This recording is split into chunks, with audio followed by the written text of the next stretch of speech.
friend in Central Illinois, WHOW. Top of the morning. Thanks for being with us. I'm your host today, Seth Lawrence. The WHOW Morning Show streams to Facebook and YouTube. It's brought to you by Peterson Insurance, your Pekin Insurance agent in Clinton. My guests in studio today are with the CEO programs. Melanie Brown leads the Central Illinois CEO program. Hey, good morning, Melanie. How's summer going? Great. Thank you for having us. Thanks for coming. And also Lisa Shepard facilitates the Sangamon Valley CEO. And Lisa, good to see you again. How are you?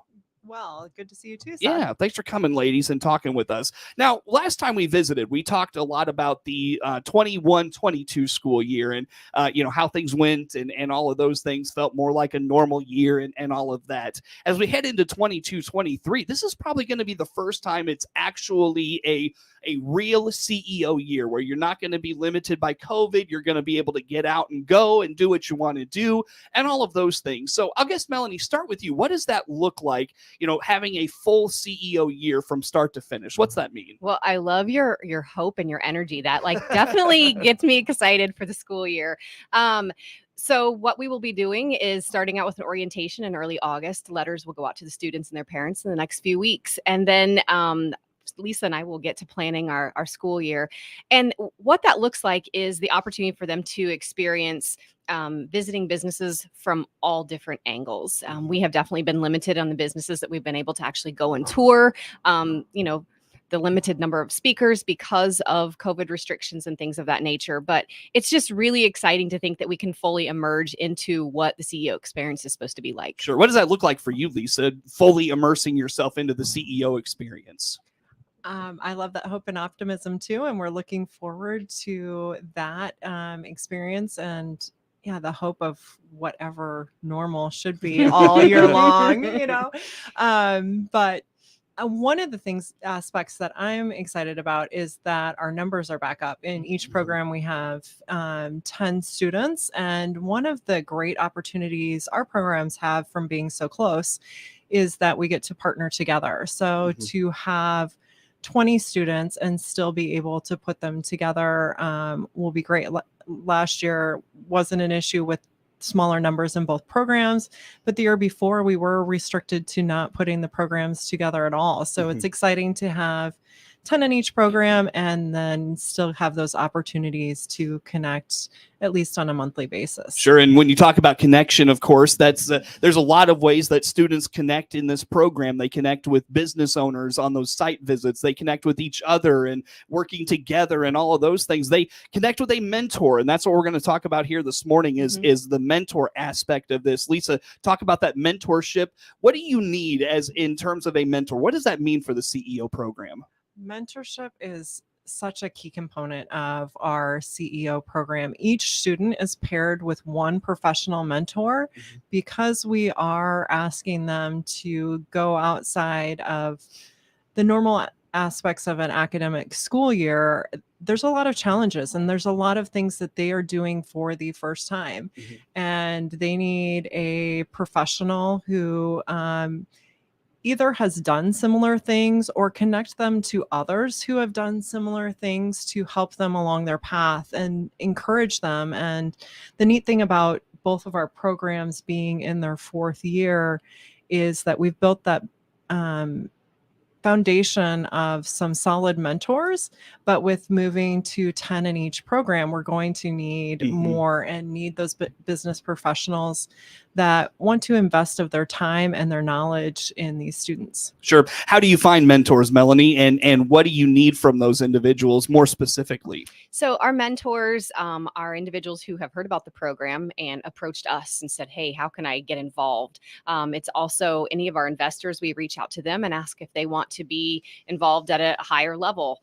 Where they would be assigned a student and be engaging with the program and the students regularly. But really anyone that is listening to this or has heard about the CEO program that has business background, has engineering, marketing, banking, it doesn't matter. Professional background is what we're looking for. And if they are willing to pour into the lives of these students, we would love to have them reach out to us.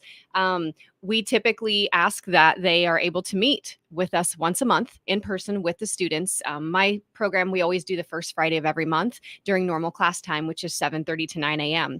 And in that class time, we usually do some type of team building activity where all of the students and mentors get to interact together. And then they have one-on-one time with the student to say, what are you working on? What are your troubles? The reason we look for mentors from all different aspects is because when you're putting together a business, you're going to have all different things, all different parts, and all of their businesses, all of our students' businesses vary so much from whether it's a product or a service. And so it's just really neat to have them the students experience seeing the perspectives from an engineer, from a marketing person, from a numbers person. And, one of the activities that we do every year, once the students come up with their individual business ideas, what we call speed dating.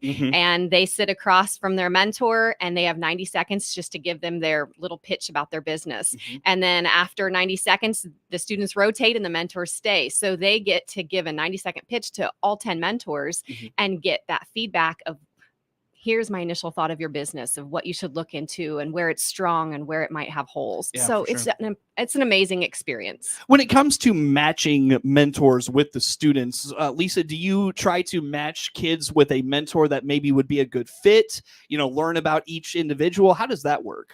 Absolutely. Our very first meeting with the mentors and the students is before the mentors and students are paired. So we have one meeting, like Melanie said, to do some type of speed dating activity or some type of get to know you activity. And we don't necessarily ask for, okay, who exactly should you be matched with, but ask the question, is there somebody that wouldn't make a good match for you, so that we're avoiding those matches that probably may not work wouldn't out work, well.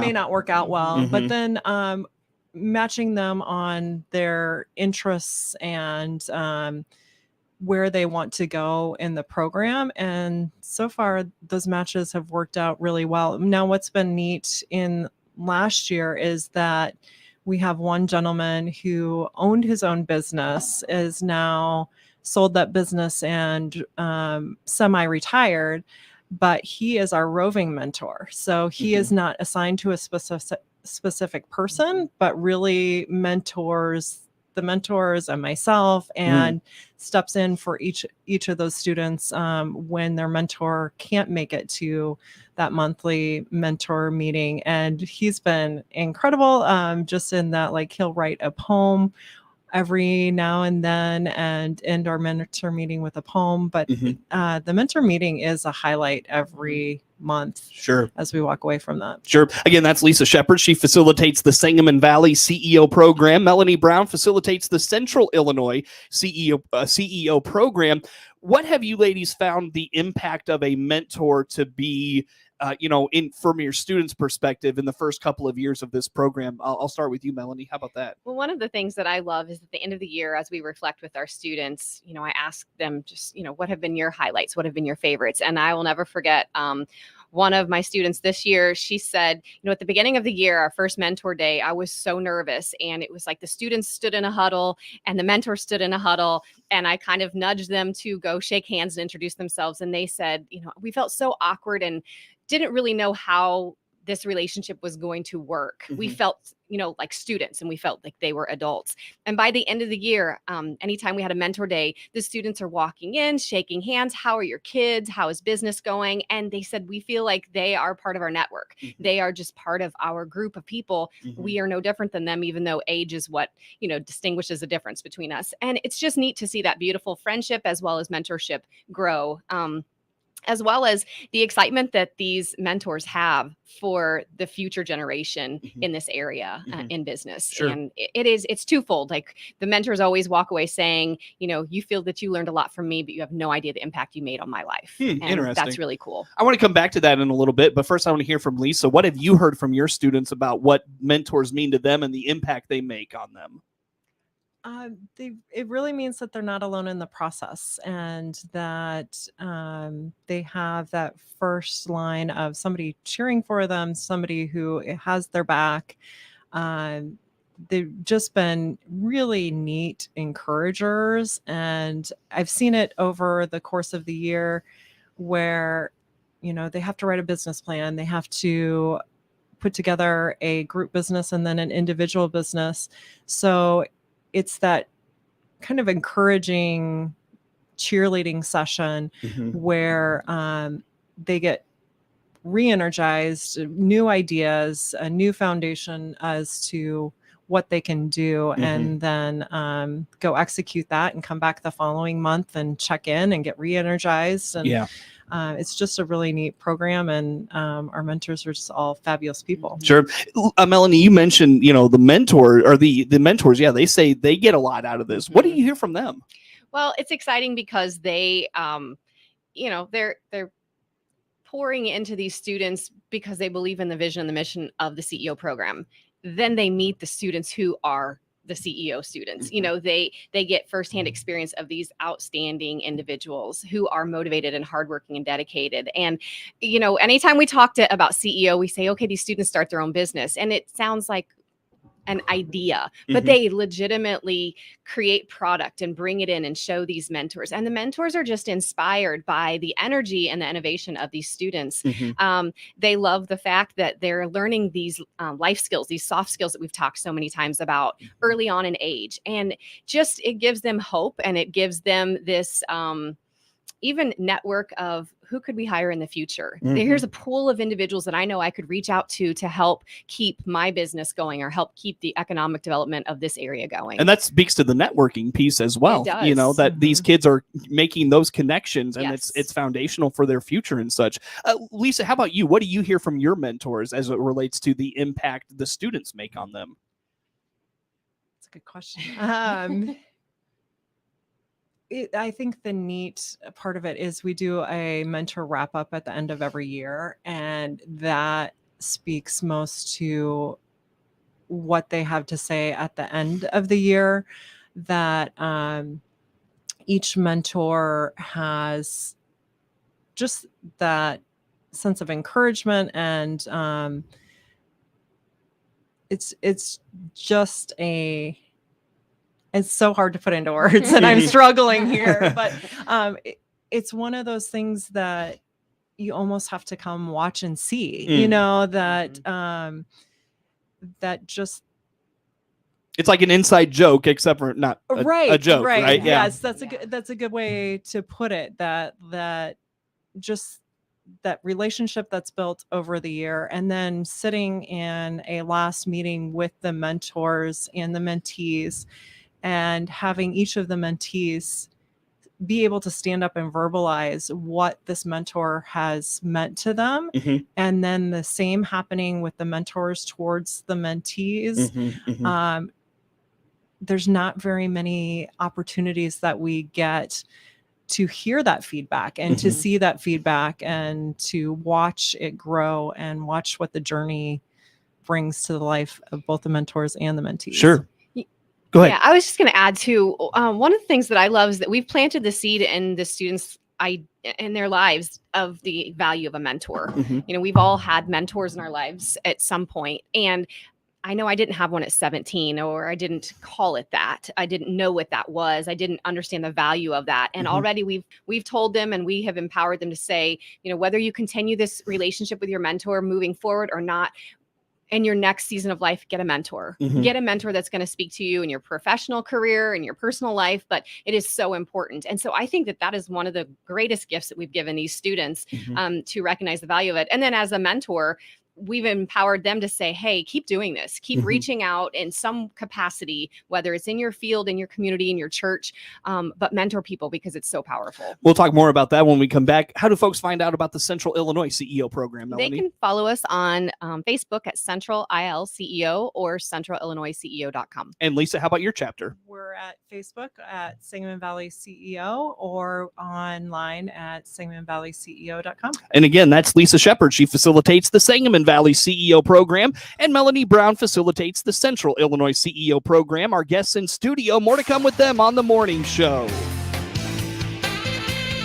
WHOW. Despite supply chain issues, owner Dave Jackson's great team of employees at your Clinton Save-A-Lot are working to keep their shelves stocked to save you up to 40% every day. Find out more by clicking their icon at DeWittDailyNews.com. Peterson Insurance Services in Clinton is a 2014 Pekin Insurance Illinois Agency of the Year. Jay Peterson here from Peterson Insurance. Find out about Pekin's auto, home, or life insurance by clicking on our icon at DeWittDailyNews.com. Breathe easier with Gibson Area Hospital and Dr. Ismail Bobat, now providing pulmonology health services to DeWitt County at Warner Hospital in Clinton. Your pulmonology health's important, and Dr. Bobat specializes in asthma, COPD, occupational and complex lung diseases and infections, sleep apnea, insomnia, and more. For healthier breathing, book your appointment with Dr. Bobat in Clinton today. Call 217-784-2340.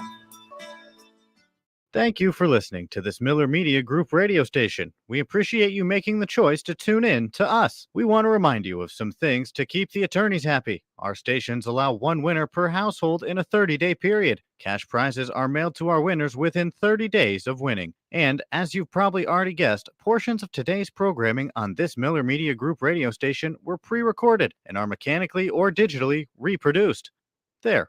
Now we've made the attorneys happy. Thanks again for listening to this Miller Media Group station. Heartland Bank and Trust, with locations all across Central Illinois, says congratulations to the area 4-H'ers that brought their animals, displays, and exhibits to this year's fairs. You've made all of us in the Central Illinois community proud. Hats off to the local 4-H'ers for their hard work at this year's fair. From your friends at your local Heartland Bank and Trust facility, offering options for your life. Member FDIC.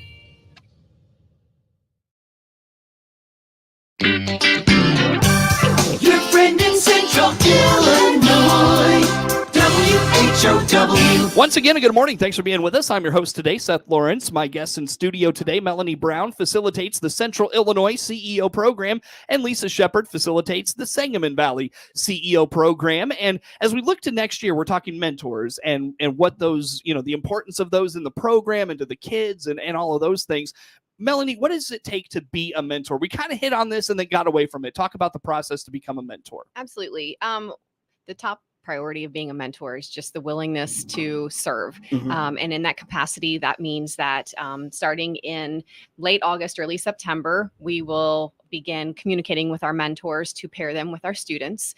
And then starting in October, once a month, meeting with us in a classroom setting.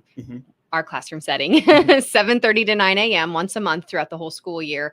We do ask that the mentors also reach out to the students one time between our classroom meetings, whether it's via text or email, if they want to meet, for coffee or something of that nature. So really the willingness and the availability to come and be a mentor, serve, and really help a student through the process of starting their own business. Lisa, is it too late to become a mentor? It is not. And if you'd like to become a mentor, kind of the nuts and the bolts of the process is that you would reach out to one of the CEO board members or to Melanie or I.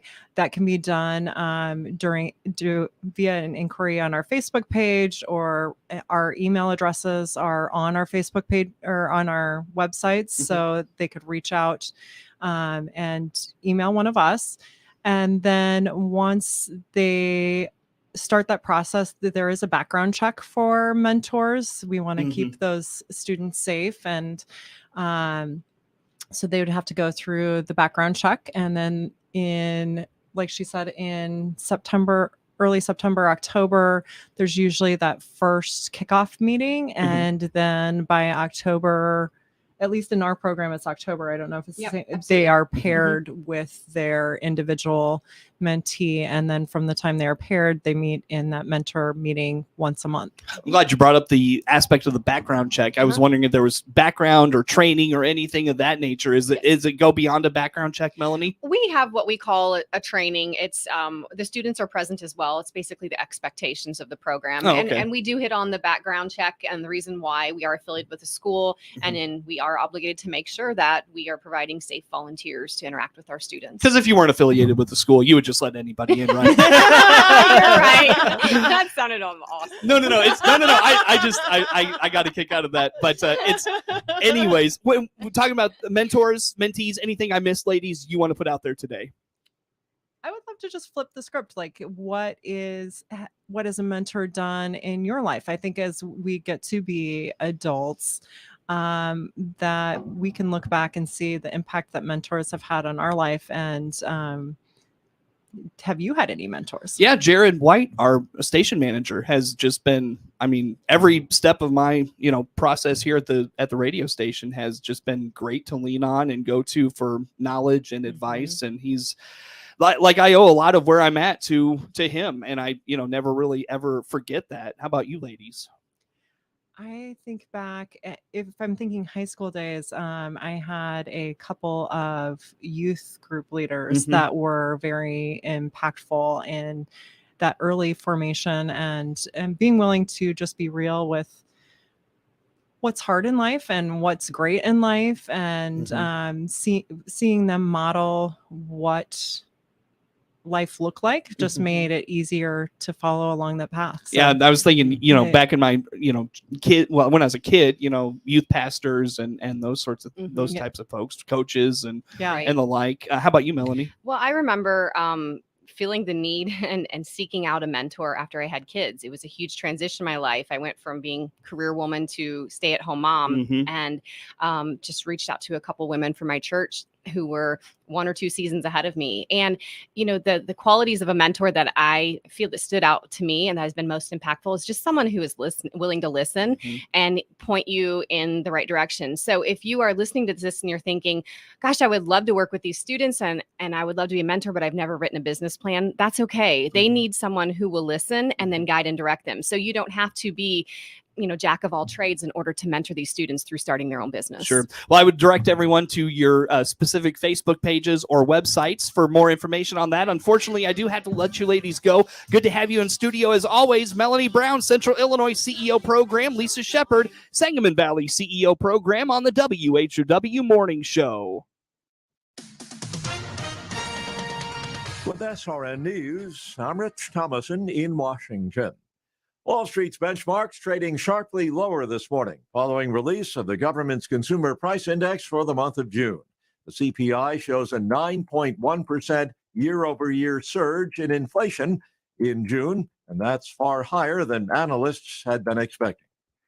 Touting long-standing deep ties between the U.S. and Israel, President Biden has arrived in the Jewish state.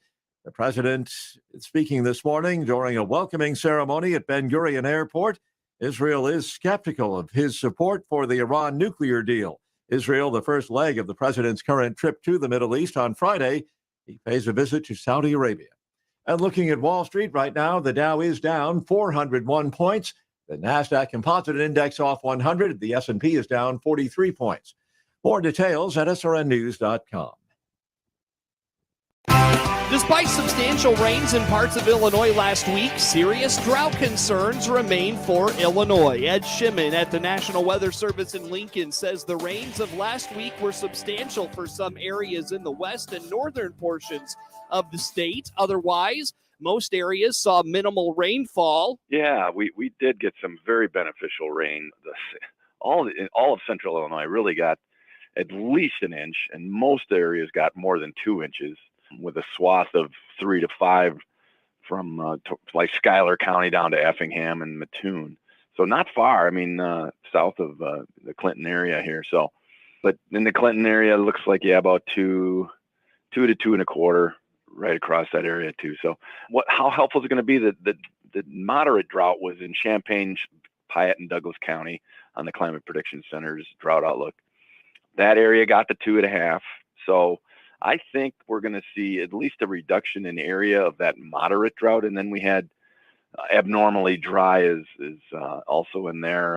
We'll probably see just a brief respite, a shrinking of the areas of drought. But I'm looking at the Champaign groundwater, and it did not rebound back up as far as I would have liked to have seen. Where it's pretty low. Champaign is really low compared to Peoria. Peoria is below normal, but Champaign is significantly still below normal. While some places are currently experiencing an easing of drought conditions thanks to last week's rains, the rest of July is looking really dry. Shimon says we'll be lucky to get an inch of rain the rest of the month. Yeah, it just looks like the storm track is going to kind of be skirted north of us. We're going to not really be in a persistent area of, every 2 or 3 days we'll get some rain. It just doesn't look like we're going to see that kind of benefit the rest of the month of July. So I know we're a half inch above normal now with 2¼ inches through the 10th. We may be lucky to get another inch the rest of the month in a good part of central Illinois. So hopefully are able to just get a few storms that pop up in there periodically. But when I see that kind of a heat wave signal in the Climate Prediction Center where they've got that significant above normal right in the heart of the Midwest and into Illinois, that just tells me the storm track's going to more persistently be towards the Dakotas, Minnesota, the Great Lakes, and over into Ohio. Looking beyond July, Shimon says a below normal precipitation signal remains for the western portion of the state, while the rest of the state is looking for stronger above normal precipitation, and the rest of the state is also looking at equal chances of above or below normal temperatures. Get news anytime at DeWittDailyNews.com. This is staff meteorologist Jennifer Wojcicki with your regional radio forecast. Slight chance for scattered storms this afternoon, otherwise a mix of clouds and sun. Highs level off around 85, westerly winds 8 to 15 miles per hour. Partly cloudy tonight, lows dip down to about 62. A blend of clouds and sun again tomorrow, highs level off around 84. Hear weather twice an hour or online anytime at DeWittDailyNews.com. Currently, it's 79. MR Systems Wireless is your local internet provider for Clinton and surrounding area. They have the products you want and the local service you deserve. MR Systems Wireless Internet service for home or business includes unlimited data, unlimited streaming, and unlimited calling. Plans start at just $48 a month and get a free Roku 4 lease with our media packages. Get the speed you need with MR Systems Wireless. Call them at 935-2100. That's 935-2100 for MR Systems Wireless. Tune into all of WHOW's platforms on AM, FM, and streamed at IllinoisFarmRadio.com for live coverage of the DeWitt 4-H Fair, featuring 4-H'ers from DeWitt, Piatt, and Macon counties, the Farmer City Junior Fair, featuring junior 4-H'ers from the area, and reports from the Illinois State Fair this summer. Our coverage this year is brought to you by our title sponsor, Apex Clean Energy, a leading developer of wind and solar projects to bring investment to local farming communities. Our coverage is also brought to you by AHW, your John Deere dealer in Macon and Monticello, Heartland Bank and Trust, with locations across central Illinois, the Macon County Farm Bureau, where membership means value, Warner Hospital and Health Services in Clinton, compassionate care close to home, Midstate Eye in Clinton, where they believe life is all about your vision, Nancy Metal in Mount Zion, your pole barn building specialists, and First State Bank, Hayworth Branch. Read all the results from judging at the DeWitt 4-H and Farmer City Junior Fairs by clicking the Fair Results icon at DeWittDailyNews.com.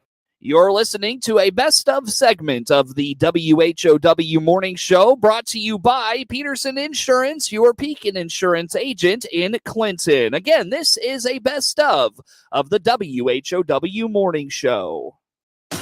Your friend in Central Illinois. WHOW. Top of the morning. Thanks for being with us. I'm your host today, Seth Lawrence, and my guests on the phone this morning are Jill Maxey and Susan Houston with Willow Tree Missions in Piatt County. The morning show streams to Facebook and YouTube. It's brought to you by Peterson Insurance, your Pekin Insurance agent. in Clinton.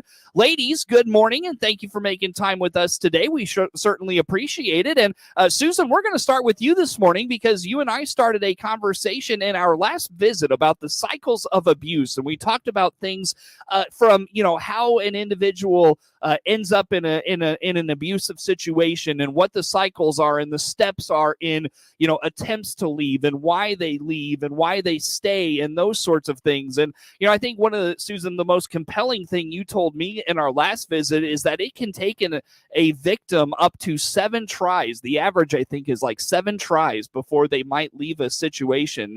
Just kind of refresh us on a few of those things from a very broad perspective, and we'll dive in further from there. How about those things to start us out today? Absolutely. Good morning, everybody. Like you said, you are correct. The average number of times is 7. Again, that's an average, so sometimes it's more, sometimes it's fewer, but that's pretty broad average. And then, but the cycle of abuse is just a way for them to get power and control. Last month we talked about the tension building, and then there's an explosion, and then there's this honeymoon calming period. And it's during that honeymoon and calming period that a lot of victims will, or survivors will return to their situation because it's just complex. There's often many times the victims are tied to their partner. I mean, they might be in completely in love with them, and a true love, and maybe it's gone on for years, and it's just every once in a while. But then, as it escalates, they don't know how to leave, and it does.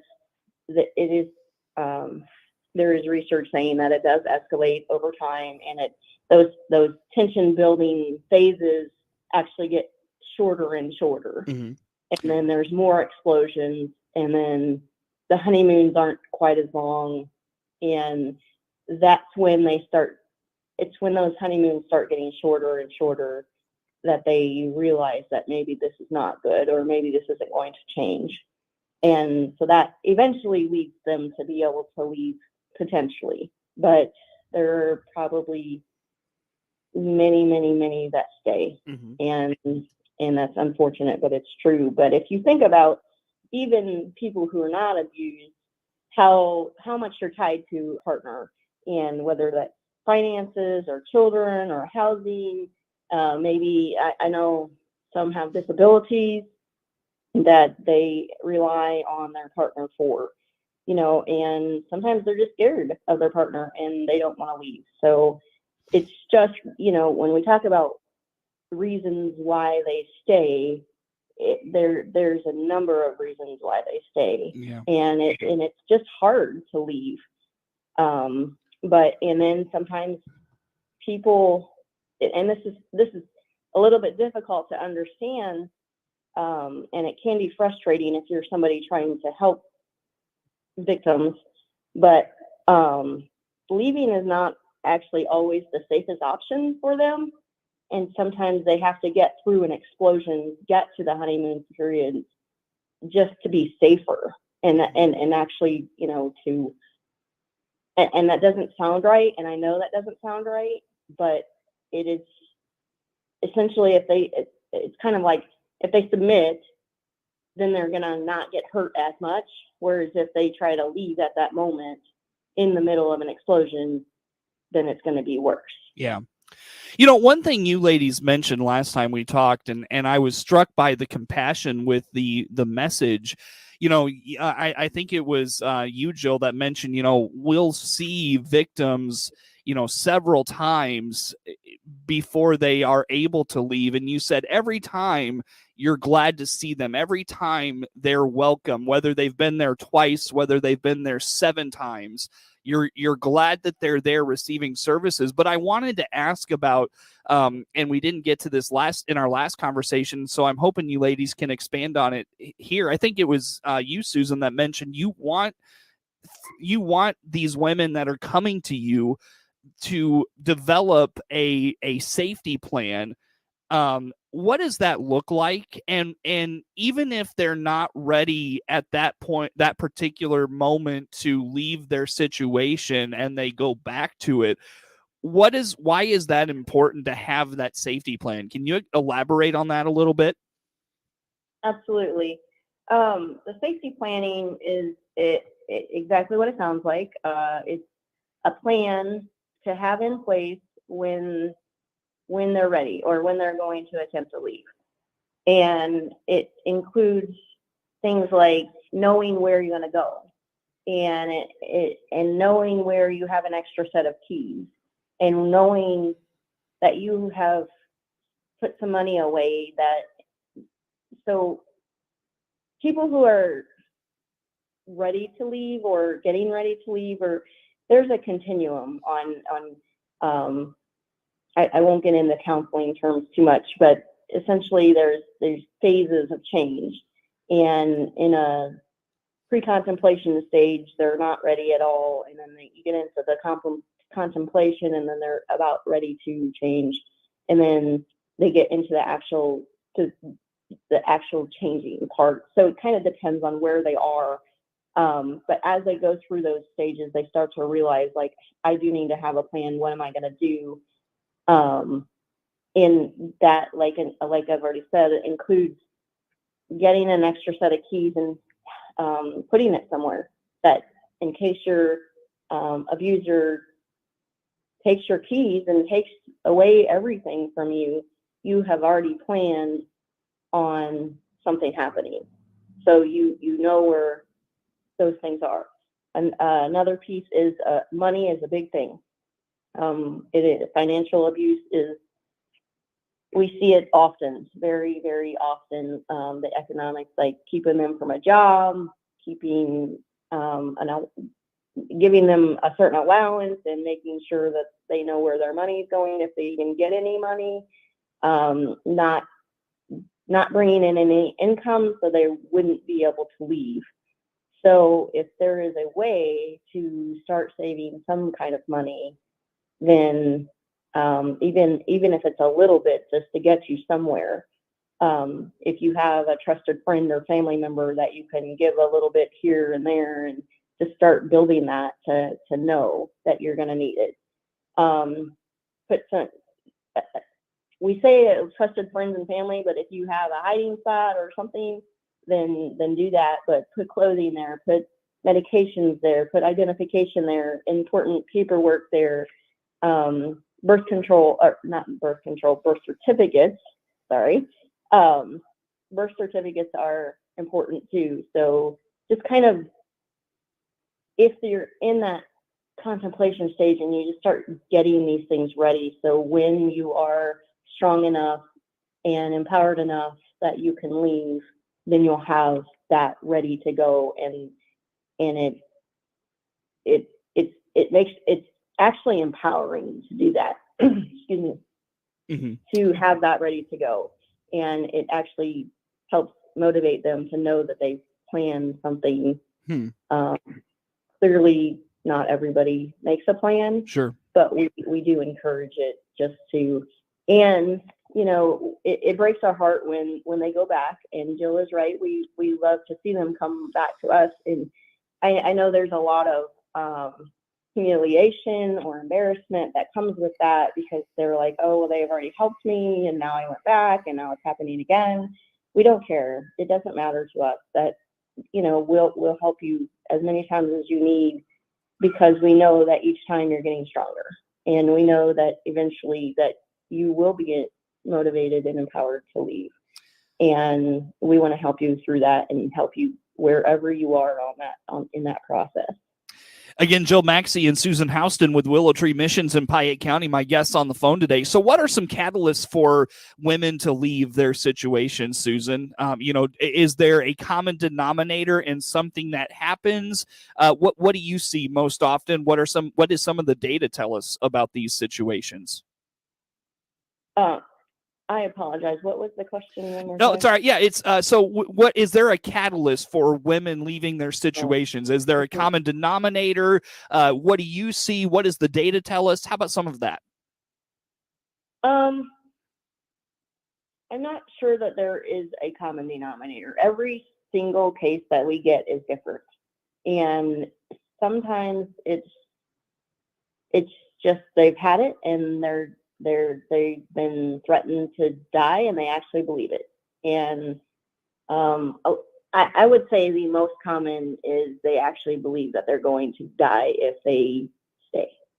I would say the second thing is if something has happened in front of their children, they know then too that can't continue because they often will take the brunt of abuse to protect their children. And then when the children see that, or if something happens to the children, then that's a triggering event for a mom or a dad who's ready to go. It helps encourage them to go. Sure. Well, Susan, what else did you have on your radar this morning you wanted to get to with us? Anything else on your mind today? I wanted to point out that oftentimes people, when people go back or return, they get pointed the finger, and they just are. People kind of want to blame them for their own situation, and what I feel like a lot of people don't realize is they've been victimized probably for so long that they don't understand what it means to have a healthy relationship, or what they don't have what they need to have the confidence to leave. And a lot of times they think it's their fault, that if they just would act right for their partner, and then their partner will change, and they're doing something wrong in it. So they're like, if I can be better, then it'll get better at home. And if I do something wrong, then I need to fix what I'm doing and it will get better at home. So they go back thinking that they're the problem and thinking that they're just going to do better and it's going to be better, when the reality is that's not true. Yeah, for sure. Well, like I said, Susan, anything else today on your mind you want to talk about?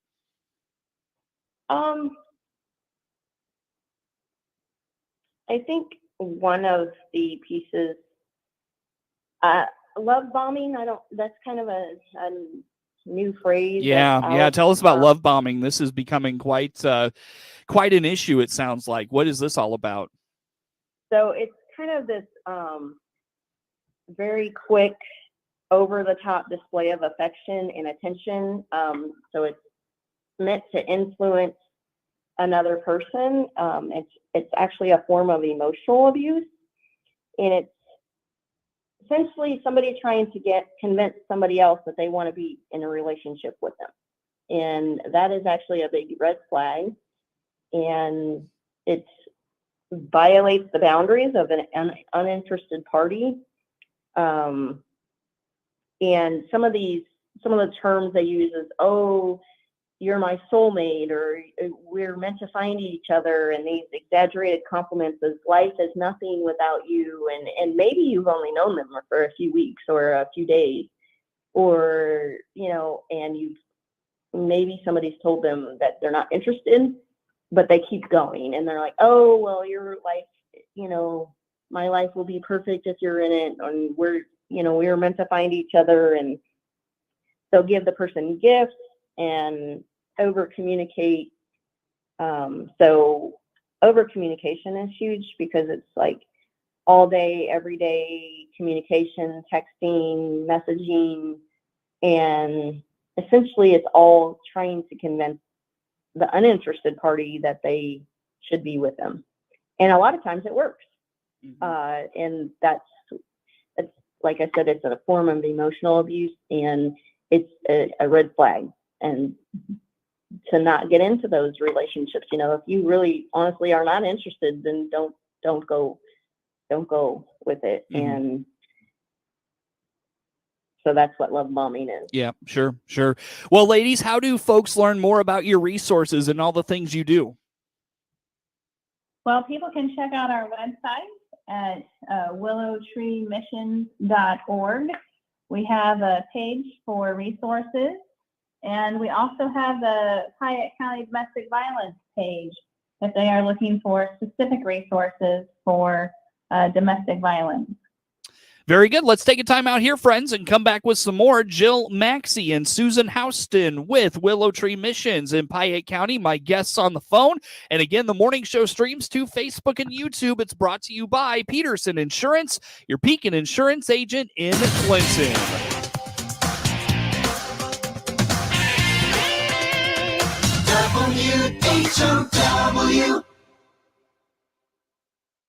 WHOW.org. Let's check the markets now on the RFD Radio Network. I'm Jim Taylor. Corn higher, beans mixed, wheat trading higher. July corn 756.5 up 23 3/4. September corn up 10.5, 604.5. December new crop up a dime, 596.5. July beans 16.10 up 17 1/4. August beans up 3/4, 14.69. November new crop 13.38 3/4, down 4 1/4. July wheat 8.10 up 8.5. September wheat up 8.22 1/4. July bean meal 482 even up 3.30. July bean oil 61.41 down 3.80. In the livestock market, August live cattle 136.52 down 15 cents. August feeders down 17 cents, 179.40. July lean hogs 114.50 up 90 cents. In the energy market, September Brent crude oil down 74 cents. 98.75. Jim Taylor, RFD Radio. Having a hard time finding the correct new car, truck, SUV, or crossover to fit your needs? This is Scott Baum from Bob Chevrolet Buick here in Clinton. Some lots look low on inventory, so go to our website, look at our pre-order and reserve tab. You'll see inventory in transit, which are built and on their way to Clinton, and in production, new Chevys and Buicks, which are being built and will arrive soon. Or you can always call our sales team. They can help you find the correct one just for you. BombChevyBuick.com, right from the start. Warner Hospital and Health Services in Clinton is your local trusted source for compassionate care. CEO Paul Scourin here reminding you to find out how we provide care close to home by clicking our icon at DeWittDailyNews.com. When it comes to fire and water restoration, ServPro of Piatt DeWitt counties is the leader in cleaning, restoration, and construction. Find out all the services they provide by clicking their icon at DeWittDailyNews.com. You're listening to a best of segment of the WHOW Morning Show, brought to you by Peterson Insurance, your Pekin Insurance agent in Clinton. Again, this is a best of the WHOW Morning Show. Your friend in Central Illinois, WHOW. Once again, a good morning. Thanks for being with us. I'm your host today, Seth Lawrence. The WHOW Morning Show streams to Facebook and YouTube. It is brought to you by Peterson Insurance, your Pekin Insurance agent in Clinton. Jill Maxey and Susan Houston join us from Willow Tree Missions in Piatt County. Jill, tell us about some things coming up. Let's start with the Capital Campaign. This continues on. What is the Capital Campaign, and what is the latest with how it's going? How about those things? Yes, we just launched it officially in June, the first part of June. We had a bunch of mailings go out, and we updated our website. It is called the Willow Giving Tree, after the book, The Giving Tree. And we are looking for partners and sponsors to team with us at a foundation or a root level, if you will, of the tree. We're also looking for people to be the trunk, if you will, and the branches and the leaves, because of course that tree can't grow without the leaves. So there is room for everybody at every level to participate. And if a financial contribution is not for you, then we have the same levels for volunteers. So you can make a volunteer commitment. Of course, the more you volunteer, the deeper the partnership that we build with each other. And so we have that going on, and all that information is listed at our website if people would like to read more about it, or they can call or email us and we can get them additional information. Mm-hmm. So what I'm hearing, Susan, is with the Capital Campaign, it's not necessarily all about that financial contribution. You're looking to harvest talents and people's time. How about those things? Absolutely. We are definitely looking for people, skilled and unskilled. I do have a need for some skilled laborers, especially somebody who could do some plumbing, and somebody who could do a little electrical work, and somebody who could do some rough carpentry and some finished carpentry for us. Those are some specific needs, and the list again is on the website. And then we're just also looking for anybody with a heart to help. We've got a lot of other activities that can be done in the building that don't require any kind of particular skill. And then we can, if you need a sit-down job, we can find a sit-down job for you too. So we're here to kind of help make the task available to whatever your particular needs are. And we'd love to have groups. If youth groups or church groups or work groups want to contact me, we can set up something for you as well. Sure, very good. Tell me about Trivia Night, Jill. When and where is this? Yes, so we are excited. We are having our next big fundraiser. This is all a part of the capital campaign on July 16th at 6 o'clock at the community building here in Monticello. We are having a trivia night. We've done this in the past, pre-COVID, and now this is our first one since then. So we're excited to get together again for some games and prizes and a dessert auction. The proceeds from this will go to do some immediate roof repairs and some immediate tuck pointing so that we can keep the building dry. I know it hasn't rained in a while, but I'm kind of hopeful it will here soon. But when it does, our building's going to leak. And so we need to get some of those repairs taken care of before we get too far along in our renovation progress. So we're looking to raise $10,000 for that piece of the project. And we have a reverse raffle going on right now, and you can buy tickets for $10 or 3 for $25, and we have a guaranteed prize of $500. So that's a nice little trade-off if you'd like to support us. And you don't have to be present to win. So that's also nice. Perfect. How do folks learn more about Trivia Night, and how do they get tickets? How about some of those things? Sure. So we can go to our website again. There's a special tab for Trivia Night. You can go there and you can purchase your ticket. We can do $150 for a table of 10, or tickets are $15 per person. And our very own Seth Lawrence is going to be our MC at the event. Can't wait. Going to be a lot of fun. So now you don't want me coming up with questions, right, Jill? Because I'm a simpleton, and the questions would be way too easy. So, but what is the? We'll help you out. All right, perfect. What is the Jill? What's the website? How about that? Sure, it is WillowTreeMissions.org. Sure. And Jill, I hate to do this to you. I know we had more we wanted to cover today. I apologize. We have to let you ladies go. Again, that is Jill Maxey, the Executive Director of Willow Tree Missions in Piatt County. Susan Houston with us as well. The morning show streams to Facebook and YouTube, brought to you by Peterson Insurance, your Pekin Insurance agent in Clinton. The Big 1520 WHOW Clinton, 92.3 FM W222 BG Clinton, 106.5 FM W293 DJ Normal Bloomington. News this hour from townhall.com. I'm Rich Thomason.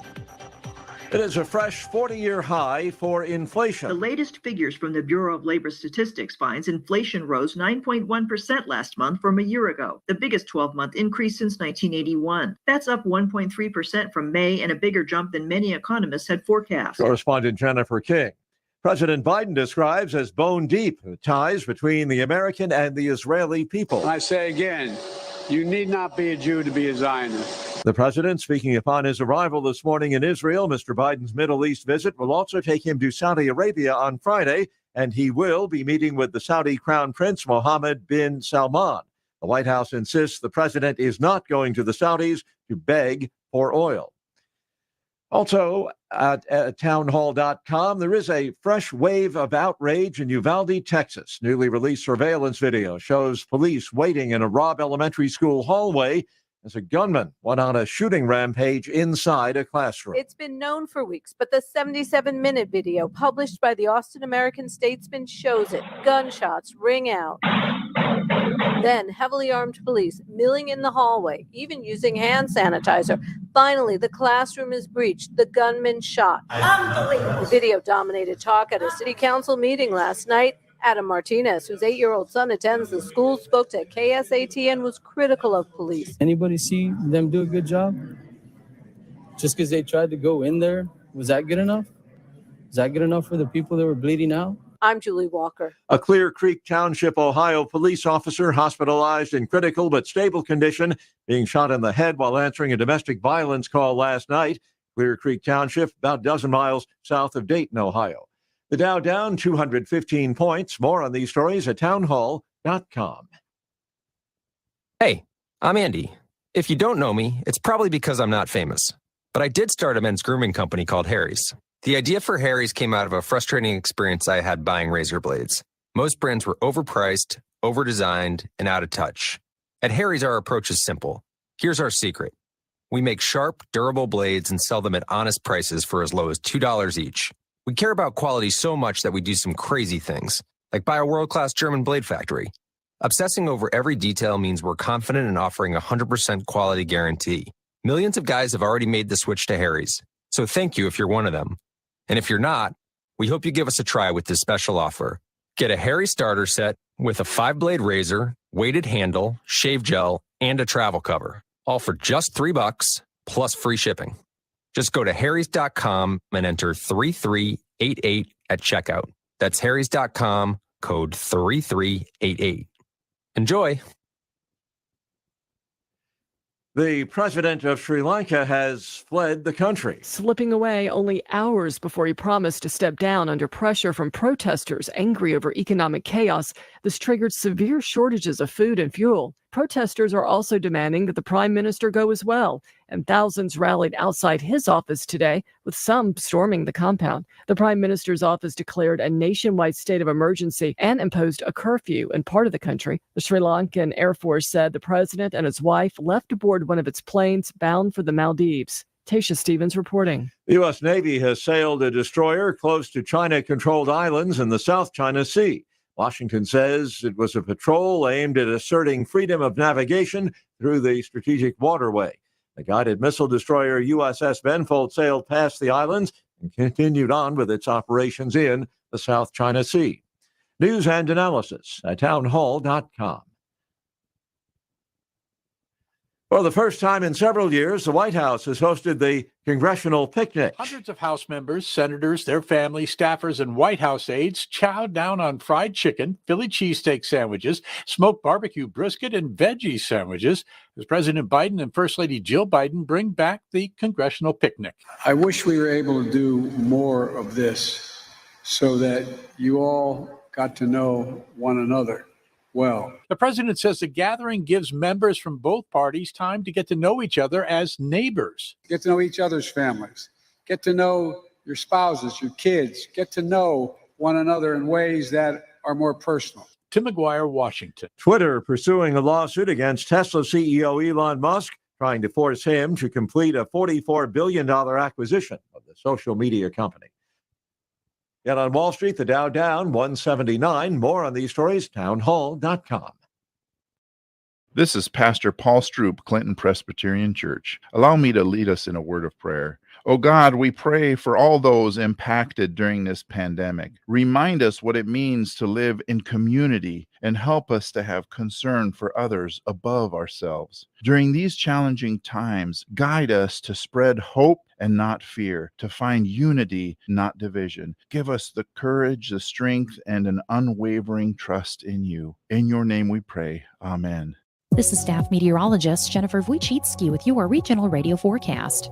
Slight chance for scattered storms this afternoon, otherwise a mix of clouds and sun. Highs level off around 85, westerly winds 8 to 15 miles per hour. Partly cloudy tonight, lows dip down to about 62. A blend of clouds and sun again tomorrow, highs level off around 84.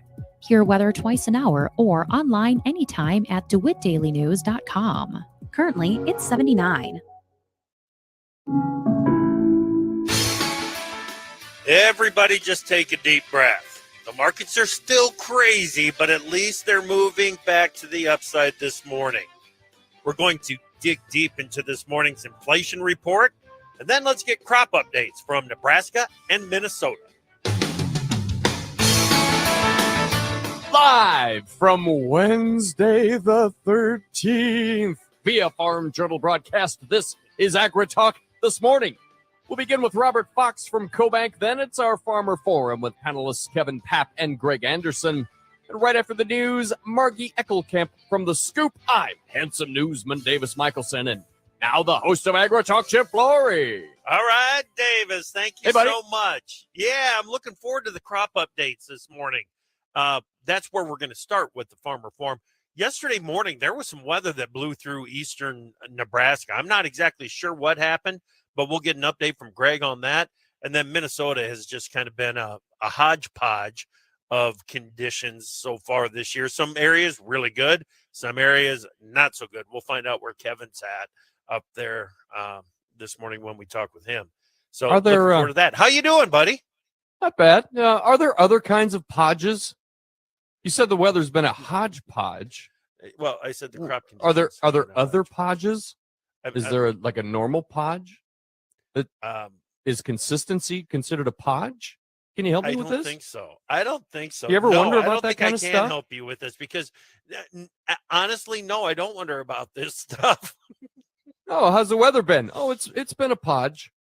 That doesn't work that way. Oh, you never hear that, do you? You know, it's so what is a hodgepodge? Flooding.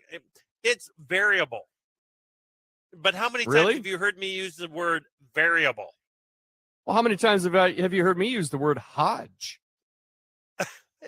I haven't, because I don't think it is. In what other context do you use the word hodge except in hodgepodge?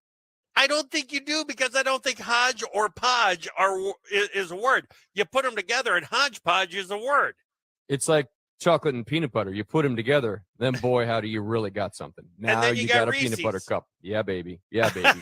All right, I got you. I'm with you. I feel better now. Thank you for that. I appreciate it. Well, you're welcome. Glad that you are joining us this morning. Rob Fox, we couldn't ask for a better day to get him on here and talk about what is going on with with inflation in the general economy and the potential impacts on the ag economy going forward. Looking forward to that. And we've got some other issues that we're going to get to with Kevin and Greg on today's show as well. All right, buddy, let's get to some of those details of the CPI. Well, Chip, inflation surged 9.1% in June, spiking to its highest level since November 1981, as Americans faced record gas prices, soaring rents, and abnormally high grocery bills. On a monthly basis, the Consumer Price Index, a closely watched inflation gauge which measures what consumers paid for goods and services, rose 1.3% from May to June. The core CPI, or the price of goods excluding food and energy, was 5.9% higher on an annualized basis. Chip? Yeah, I think it was like 0.7 or 0.8% on a monthly on the core CPI. The average expectation going into this was that CPI would be up 8.8%, got a 9.1%. There was all this talk that we've already seen peak inflation because gas prices have come off the highs. I don't think we can say that yet. That's because other items outside of fuel are starting to catch up now. Well, prices were up broadly across the economy, with gasoline far outpacing other categories with an 11.2% gain over the prior month. The national average cost of a gallon of unleaded gas peaked at about $5 last month. On Wednesday at $4.63, more than 2 cents below Tuesday's price, according to AAA. Month over month, the pace of food price increases slowed slightly to a growth of 1% in June, down from 1.2% the previous month. The data showed broad price increases across most categories of food, with especially sharp increases in butter, sugar, sweets, and flour. Let's focus on energy here for a moment. All energy year on year up 41.6%. Gasoline up 59.9%. Utilities, piped gas services up 38.4%. Electricity up 13.7%. We need to do something about the energy costs in this country. Sounds to me like a podge of higher prices, Chip. The price of sending a 40-foot container from Shanghai to Los Angeles was $7,566 last week, about 39% lower than the peak of more than $12,000 last summer. Those costs rose slightly during the lockdowns in Shanghai and elsewhere, but then resumed their declines. The International Monetary Fund on Tuesday again cut its growth forecast for the United States to 2.3% for 2022, from 2.9% in late June, with officials citing recent downward revisions to first quarter U.S. GDP output and consumer spending growth. Military officials from Russia, Ukraine, and Turkey will hold talks today in Istanbul with UN officials on resuming Ukrainian grain exports via the Black Sea port of Odessa. China imported 8.3 million metric tons of soybeans in June, according to preliminary customs data. That's down 14.7% from May and 23% less than last year. China imported 603,000 metric tons of meat in June. That's up 1.5% from May, but down 19% from last year. And one more quick thing on China. China says it used naval and air forces to drive away an American destroyer that sailed close to the disputed Paracel Islands in the South China Sea on Wednesday. The U.S. Navy claims the U.S. Benfold was simply asserting navigational freedoms in line with international law. Chip. Wow. Okay. Interesting. Gonna have to watch that. Haven't heard much on the South China Sea, but yeah, I thought I'd bring it up. I'm glad you did. Thank you. All right. Thanks, Davis. Let's bring in Margie Eckelkamp, editor of The Scoop. Good morning, Margie. Good morning, Chip. All right. InfoAg's coming right up. What's got your attention ahead of this year's show? Well, InfoAg has been a conference that's been hosted since 1995, always serving agronomists and crop consultants. And with the new leadership of the conference, with the Fertilizer Institute, they are really continuing that legacy and that focus on agronomists and crop consultants. So there's 3 focus areas: precision agriculture, product innovation, including enhanced efficiencies fertilizers, biostimulants, all of the kind of hot button issues around product innovation. And then the third would be sustainability and environmental stewardship. Now, Chip, I had an opportunity to visit with the opening keynote, Jeff Blair, CEO of Greenpoint Ag. And I can give a little bit of a preview of his keynote address, which is going to be very buzzworthy. So anybody in this space is invited to join us at InfoAg. It takes place July 26th to 27th in St. Louis. Folks can go to infoag.org to see the full agenda and get registered. And I will also plug, I'll be giving a breakout presentation. So come join me at InfoAg in St. Louis, July 26th to 27th. Yeah, and The Scoop is a sponsor of InfoAg, a media sponsor, correct? So the Scoop is very proud to partner along with our friends at Trust in Food to help support this conference, really bringing together the professionals that serve farmers in this capacity. So some of the best coverage of what is going on and the information being discussed at InfoAg is going to be at www.thedailyscoop.com. Thank you, Chip, for that plug, and you are spot on. Yes, folks, stay tuned to thedailyscoop.com. I will recap particularly Jeff Blair's keynote. Excellent. Fantastic. Thank you, Margie. Have fun. Thanks, Chip. All right. That is Margie Eckelkamp, editor of The Scoop. We're going to talk with Rob Fox. Rob is the director of the Knowledge Exchange at CoBank. Next, here on AgriTalk. Get stored grain insect protection without the hassle of tank mixing. Central Life Sciences introduces 2 new products. Gravista insecticide, a 3-in-1 product with an adulticide, an insect growth regulator, and a synergist to provide long-term control of problem stored grain insects. Looking for rescue treatments or for short-term insect control solutions? Look no further than the new Sentinel Synergized Insecticide. To learn more, contact your local distributor or visit bugfreegrains.com. When you step foot on my farm, you become a part of it. I will tell you all about my land, what's working, what's not, as if we've spent our whole lives together. Our passion for farming makes us a community.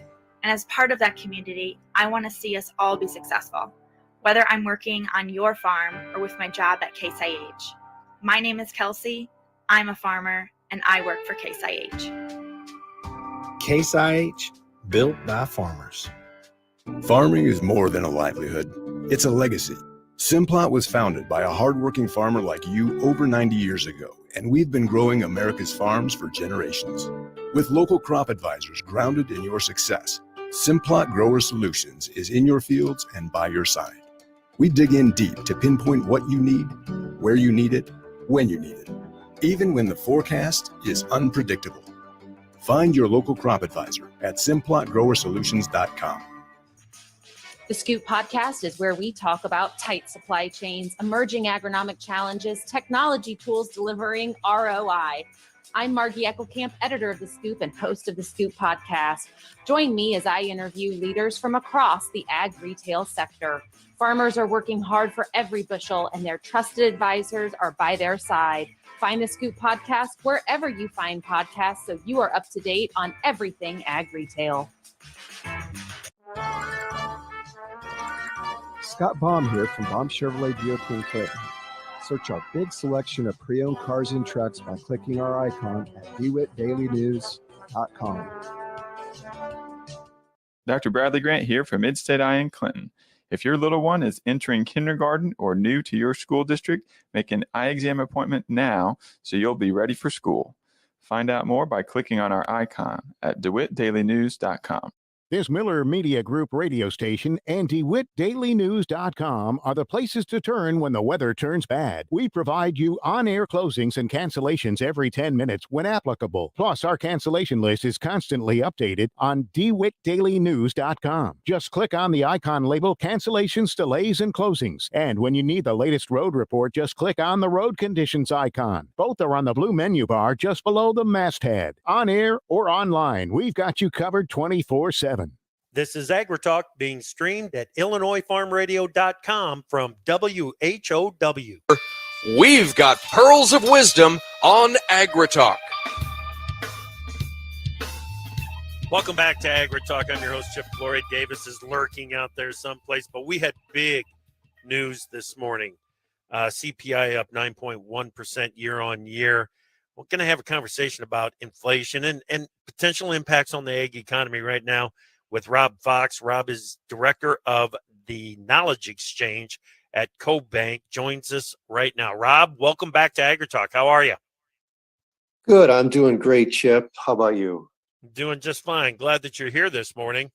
And I'm just going to, I just want to start by getting your take on a 9.1% year-on-year gain to the CPI. Well, I got to admit, I was a little bit surprised. And the reason I was surprised it was quite so high, you know, the poll of economists projected that it was going to be 8.8%. And I felt it was going to be actually a little bit less.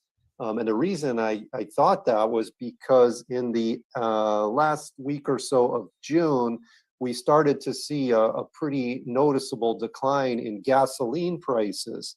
And if you'll note that gasoline prices was in fact the main driver of the massive CPI hike in June. So I guess that's a little bit. I think I'm going to be right, and I just think it's going to maybe show up in July. In July's numbers.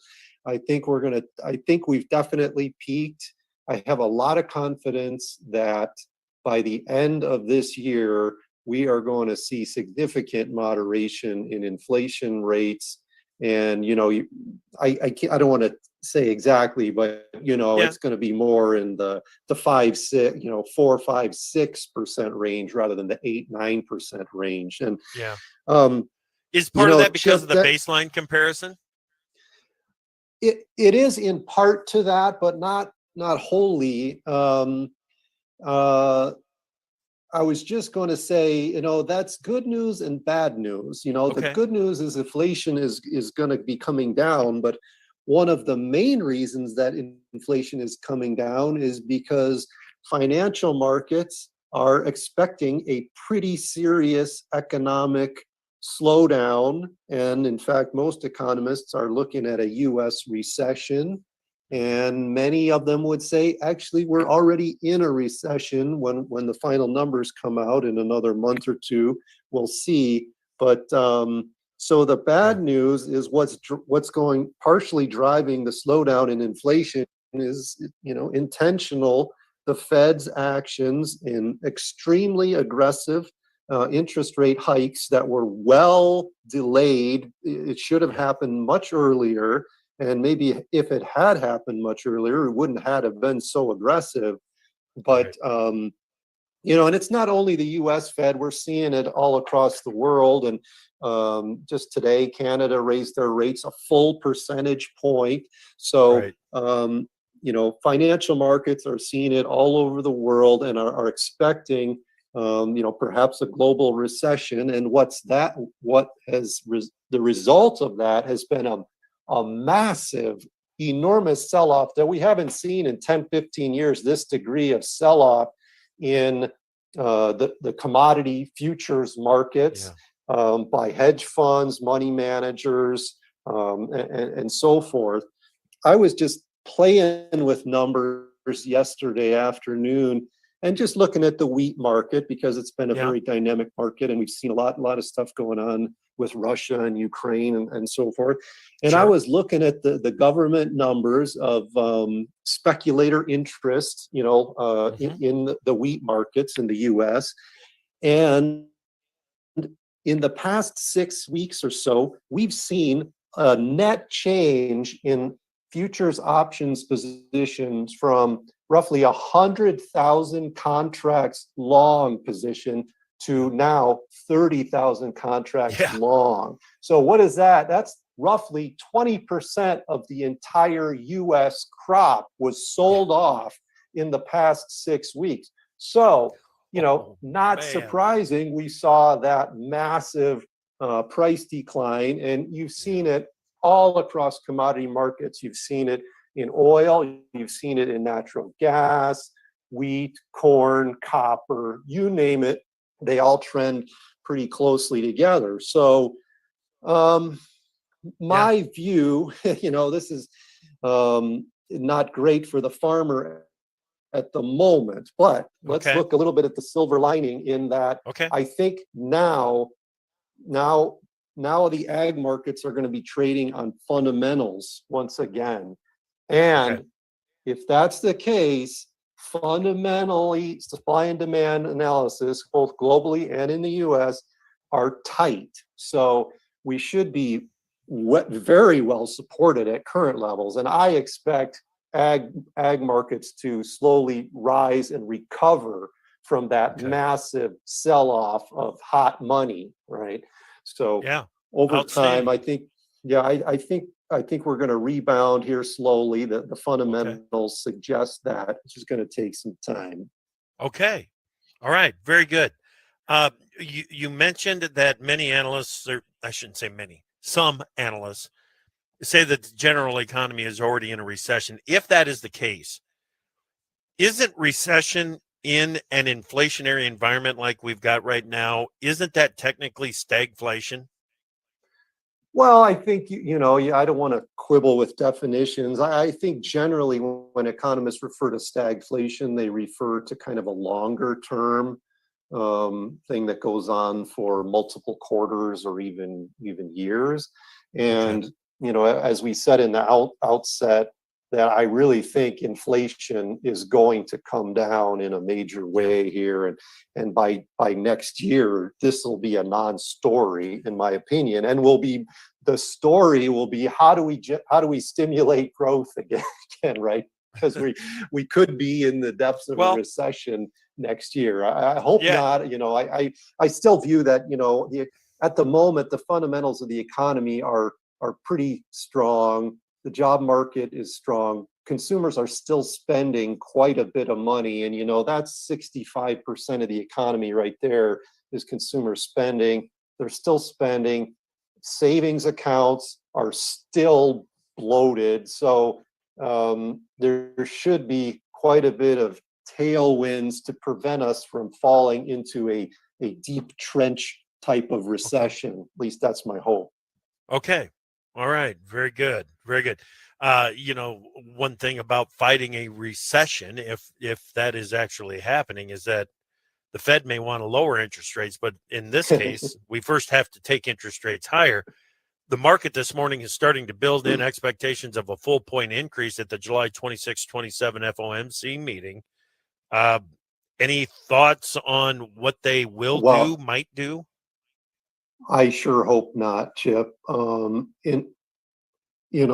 I worry that they've been too late, and they've already been aggressive, and I think 50 to 75 would be warranted, perhaps. But if you look at a lot of, the files we just talked about, global financial markets are already penciling in perhaps a global recession. We don't need any more stimulus by the Fed to prod the global markets, right? We're already headed toward a steep slowdown. The medicine is already working. It's taking effect, right? We don't need more medicine. You don't want to kill the patient. You just want to treat the patient. So I hope not, Chip, but the Fed has been unpredictable and delayed with their actions. So and also remember, there's no meeting the following month, so they may be aggressive.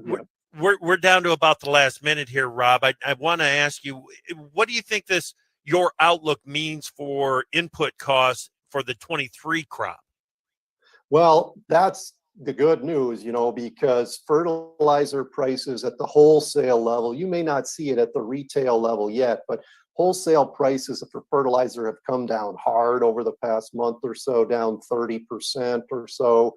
And as I outlined, I believe fundamental supply and demand shows that ag commodity prices should be strong. So the combination of declining input costs, but that's good, but better will be higher commodity prices. And let me throw in, I'm a little worried about cotton, right? Because they are very sensitive. Cotton demand is very sensitive to global macroeconomic situations. So cotton might take a little bit of a hit, but the other commodity markets I feel pretty strong about. Okay. Give me 15 seconds on the meat markets, beef and pork.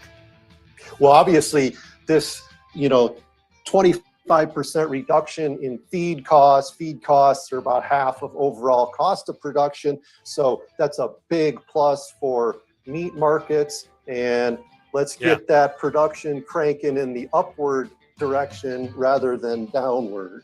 Rob, it's been an interesting conversation. Thank you so much. Appreciate you. Great, Chip. Next time. You bet. Rob Fox from CoBank. We've got the Farmer Forum next on AgriTalk. Maximize your yields with powerful plant health products from Nutrien Ag Solutions. Our local experts are ready to create your custom crop protection and nutrition solution from the widest selection of products, including our lineup of Loveland products, to get you the best return on investment. We're leading the field with growers who want it all. Connect with your local crop consultant or head to your nearest retail location.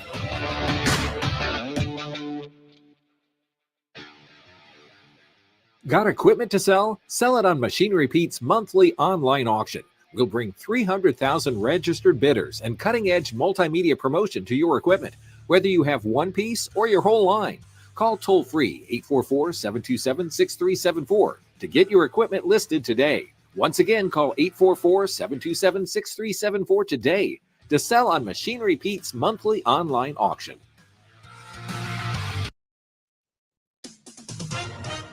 With SRN News, I'm Rich Thomason in Washington. It is a fresh 40-year high for inflation, surging 9.1% year over year in June, according to the government's Consumer Price Index. President Biden describes as bone deep the ties between the American and the Israeli people. The president is in Israel now, where he's currently paying a visit to the Yad Vashem Holocaust Memorial.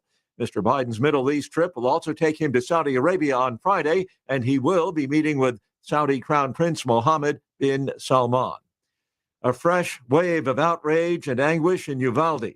Newly released surveillance video shows police waiting in a Robb Elementary School hallway as a gunman went on a shooting spree inside a classroom. On Wall Street, the Dow is down 212 points. The S&P off 18 points. More details at srnnews.com. Having a hard time finding the correct new car, truck, SUV, or crossover to fit your needs? This is Scott Baum from Bob Chevrolet Buick here in Clinton. Some lots look low on inventory, so go to our website, look at our pre-order and reserve tab. You'll see inventory in transit, which are built and on their way to Clinton, and in production. new Chevys and Buicks, which are being built and will arrive soon. Or you can always call our sales team. They can help you find the correct one just for you. BombChevyBuick.com, right from the start. At Central Illinois Outdoors with me, Jared White, we want you to be a part of the program as well via the Archer's Alley Catch of the Week. Each week, we'll select one of your pictures submitted at centralillinoisoutdoors.com and invite you to tell your story of the great outdoors. We're looking for your kid's first catch or even your first big buck. There's a simple, easy form you can fill out on your phone or computer at centralillinoisoutdoors.com. Send us your story, send us your pic. centralillinoisoutdoors.com and the Catch of the Week, brought to you by Archer's Alley, North 22nd Street in Decatur. Central Illinois' leading online source for local news, police blotter, for the record information, obituaries, and more is DeWittDailyNews.com. Since 2008, DeWittDailyNews.com has delivered fresh, online content to internet readers, from the City Council to School Board to the County Board and more. DeWittDailyNews.com covers the local news you expect from the area's #1 local news source, and it's all absolutely free. Now you have even more ways to access DeWittDailyNews.com. Whether you're at your desktop, laptop, tablet, iPhone, or smartphone, DeWittDailyNews.com is delivered to all those platforms. That's right. It's even there on your iPhone and smartphone. The same local news, weather, and sports that's on the full-size edition is on your iPhone and smartphone just by going to DeWittDailyNews.com. If you haven't tried it, why don't you? Go to Central Illinois' leading online source for local news, police blotter, for the record information, obituaries, and more on your desktop, laptop, iPhone, or smartphone, DeWittDailyNews.com. This is AgriTalk being streamed at IllinoisFarmRadio.com from WHOW. News of Farm Journal Broadcasting, affiliate stations, or sponsors. We don't make the news, we render it. AgriTalk. And a sack of clothes. All right, it's Wednesday. That means it's time for the Farmer Forum. In the second half of the show, the Farmer Forum is brought to you by America's Conservation Ag Movement. Learn more about it at www.agweb.com/ACAM. Let's get them in here. Kevin Papp from Minnesota. Kevin, welcome back. How are you this morning? Doing very good, thank you. Excellent. What are you up to today? Working on the combine a little bit. And going to take the rest of the weekend off, taking the family up north to get out of this heat. Oh, excellent. Excellent. All right. Let's bring in Greg Anderson from Eastern Nebraska. Good morning, Greg. Good morning, Chip. Excellent. How are you doing today? Hey, doing well. Just outside early this morning doing some of those chores that you kind of brace for the afternoon heat. So trying to get those out of the way, and looks like the heat and humidity is back in for the next few days at least. Yeah. Yeah. Did you have some weather roll through yesterday? Yes, we did. Early yesterday morning, it was during the night, just a lot of high wind, and the way the wind blew, it woke me up. I thought everything's going to be flat. But fortunately, the corn just stood through it. I was out and about yesterday, traveled a few miles, and it really didn't affect anything more than just a few branches and things like that. So that was good. We had a good rain out of it too, about a short inch of rain, 80 hundredths or so. So that has been really something to talk about here this growing season. The people who have gotten rain and the people who are still looking for it. Okay. What's your situation? Have you been getting those rains? Well, through the month of June, it was pretty scarce. In fact, the last 3 weeks of June, it was virtually nothing. Everything was really looking pretty tough there at the end of June. Those last couple of days of June, the corn was rolling, the beans looked droopy, pastures were on the verge of really going backwards, and things looked pretty serious. But then we had a rain on July 1st, and through the first 11 days of July, I had 5 different rain events that totaled altogether almost 6 inches, which was just incredible. And Chip, I don't know, I can't remember a time where things have turned around that fast. In the first week of July. That's first week of July. We're just never used to getting those amounts of rain this time of year. And the rains came nice. And now that's not everywhere in Nebraska, though. That's just kind of a strip through here in northeast Nebraska that caught some of those. Right. Okay. All right. I'm going to come back to you with a very specific question about soybeans coming up here in just a little bit, Greg. But let's get a crop update from Kevin too. Kevin, first start with where you're at and how things are looking up there.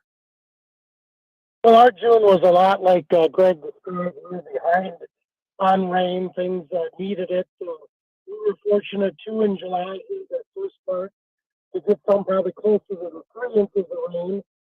So things have kind of greened up a little bit. I think today is our last day here this upcoming week that's going to have an 8 in front of it.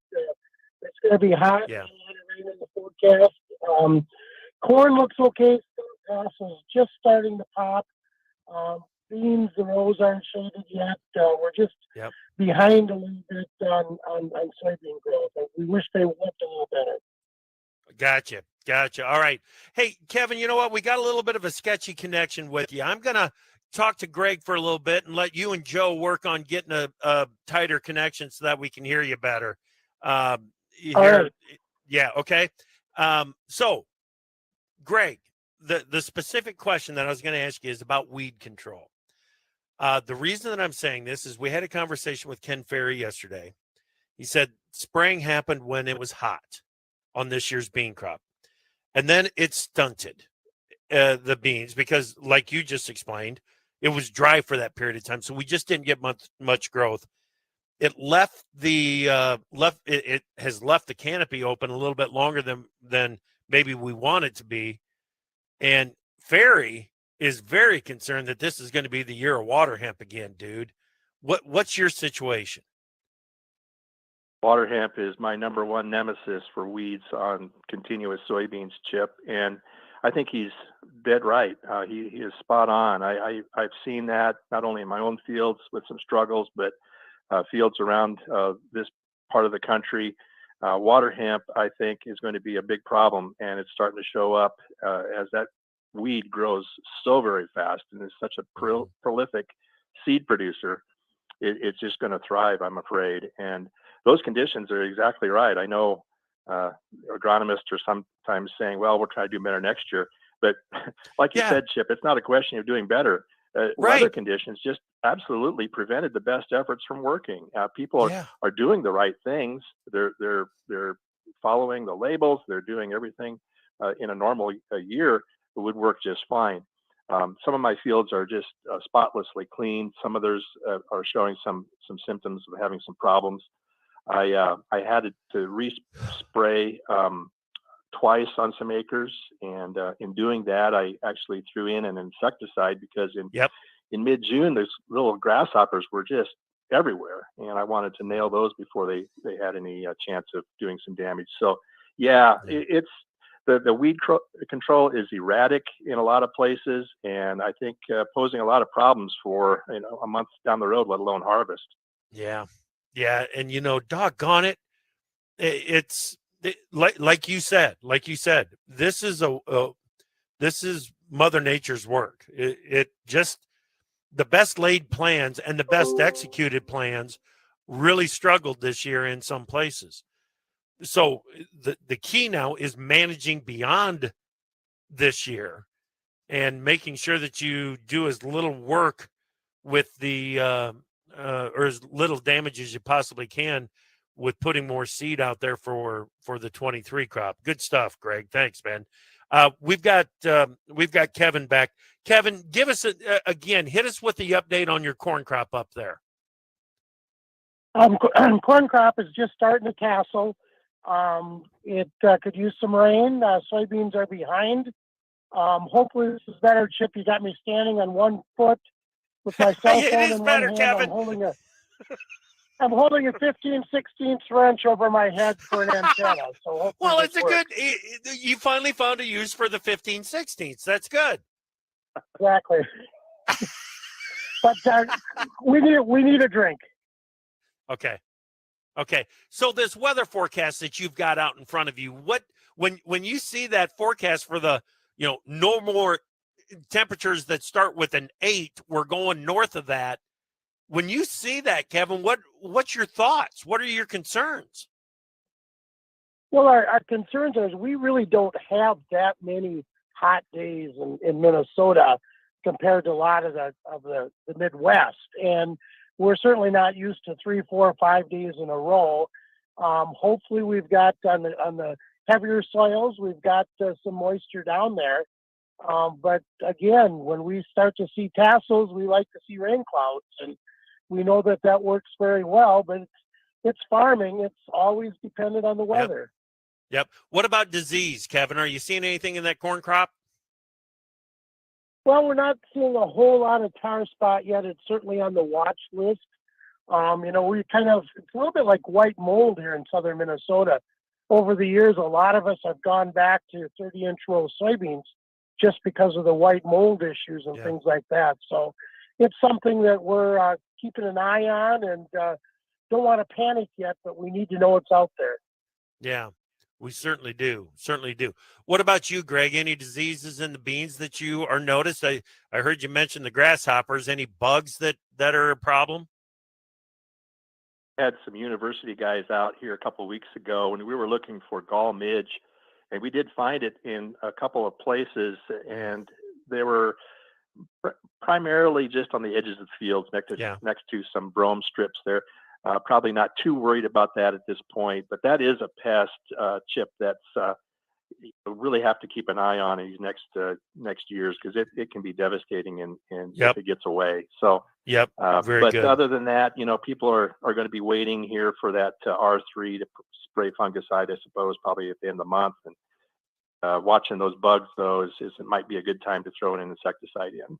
Right. Let's talk a little bit about these input costs, not so much for the 22 crop, but for the 23 crop. Rob Fox from CoBank just said that he sees the inflationary pressures easing as we make our way through this year. Kevin, have you looked into your 23 crop inputs yet? You can't really get an answer from anybody. I heard him talking about retail costs aren't out there yet. The fertilizer, it's going down. I think what it's showing us is the importance of adding value, with animal agriculture. That's one of the ways we can help control our fertilizer costs is having those nutrients. Mm-hmm. But it's frustrating. We kind of went from a supply chain where we couldn't get stuff. Now with inflation, we still can't get it, but we also can't afford it. So real concern, especially as you see what kind of crop prices will we have to pay those high fertilizer bills with. Yeah, Rob was pretty optimistic when it comes to that. I mean, talking about higher prices from $6 corn going forward. I don't know if we're going to see it or not, but hey, I hope so. What about you, Greg? Go ahead. I was just going to say, and then that's great. I'm hoping that too. But right now we've got new crop corn, under 5.5. We've got beans with a 12 in front of them. So it's not going to work at that level. Yeah, gotcha. Okay, when we come back, important reminder from Kevin, very important reminder from Kevin coming up. And we're going to talk about the increase in crush capacity with Greg. We've got the Farmer Forum going. Kevin Papp from Minnesota, Greg Anderson from Nebraska. We'll be back with more here in just a moment. Chip Flory here, the host of AgriTalk, the nation's longest-running agriculture talk show. I'm here to remind our listeners on Central Illinois' agriculture station, WHOW, that you can hear our show weekday mornings from 10 to 11 on WHOW's many platforms. On the Big 1520 across Central Illinois, 92.3 FM in DeWitt County, and now on 106.5 FM in Logan County, and on the WHOW app. AgriTalk on WHOW. Let's swing open the farm gate together every day on WHOW. I'm Stu Ellis, your host of the long-running agriculture feature called The Farm Gate.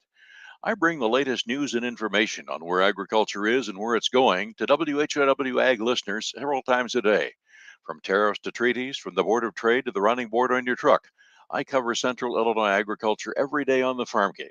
Hear it all on WHOW's many platforms, on the radio or online. Join me, Stu Ellis, for The Farm Gate.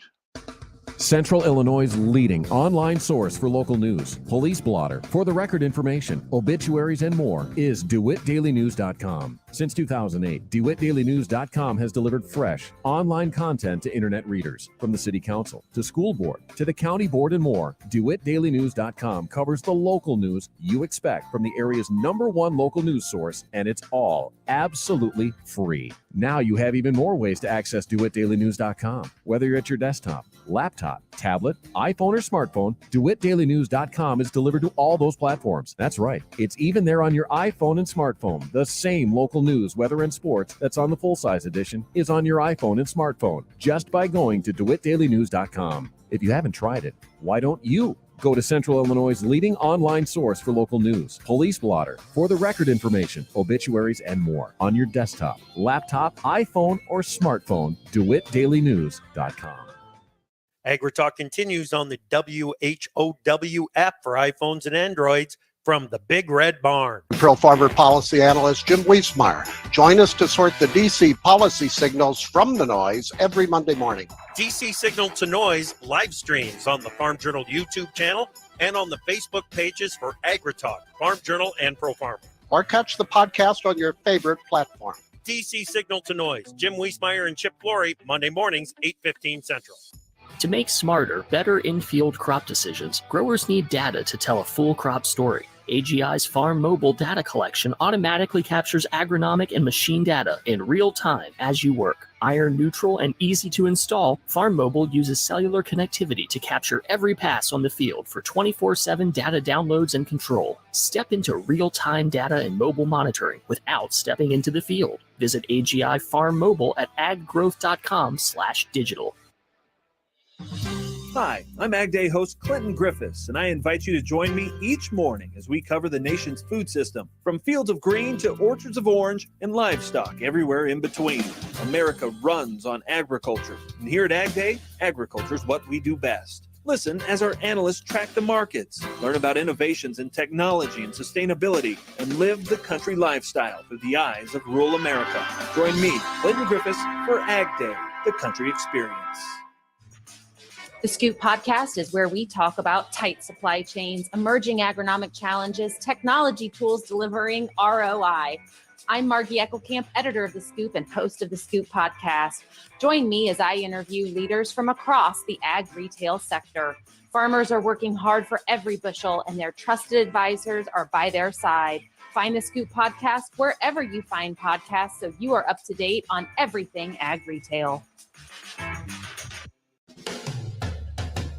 Hi, this is Martina McBride. With online news, social media, and texting available 24/7, the world seems to be spinning faster and faster every day. And it can be overwhelming. Sometimes we just need to unplug and take a break from our electronic devices.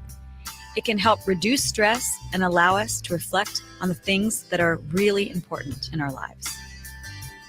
This message brought to you courtesy of the United States Air Force. There are a ton of social networking websites, but one stands apart for a very special reason. This one saves lives. It's MatchingDonors.com. MatchingDonors.com links organ donors with people in need of kidney and other transplants. In the U.S., 19 people die each day waiting for an organ transplant, most of them for kidneys. If you've ever considered becoming a living organ donor, or if you have someone in need of an organ transplant, visit MatchingDonors.com. Home of the greatest gift of all, the gift of life. MatchingDonors.com.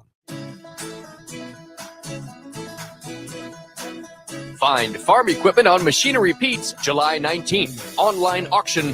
No reserve, no buyer fees. Start bidding now. Auctions.machinerypete.com.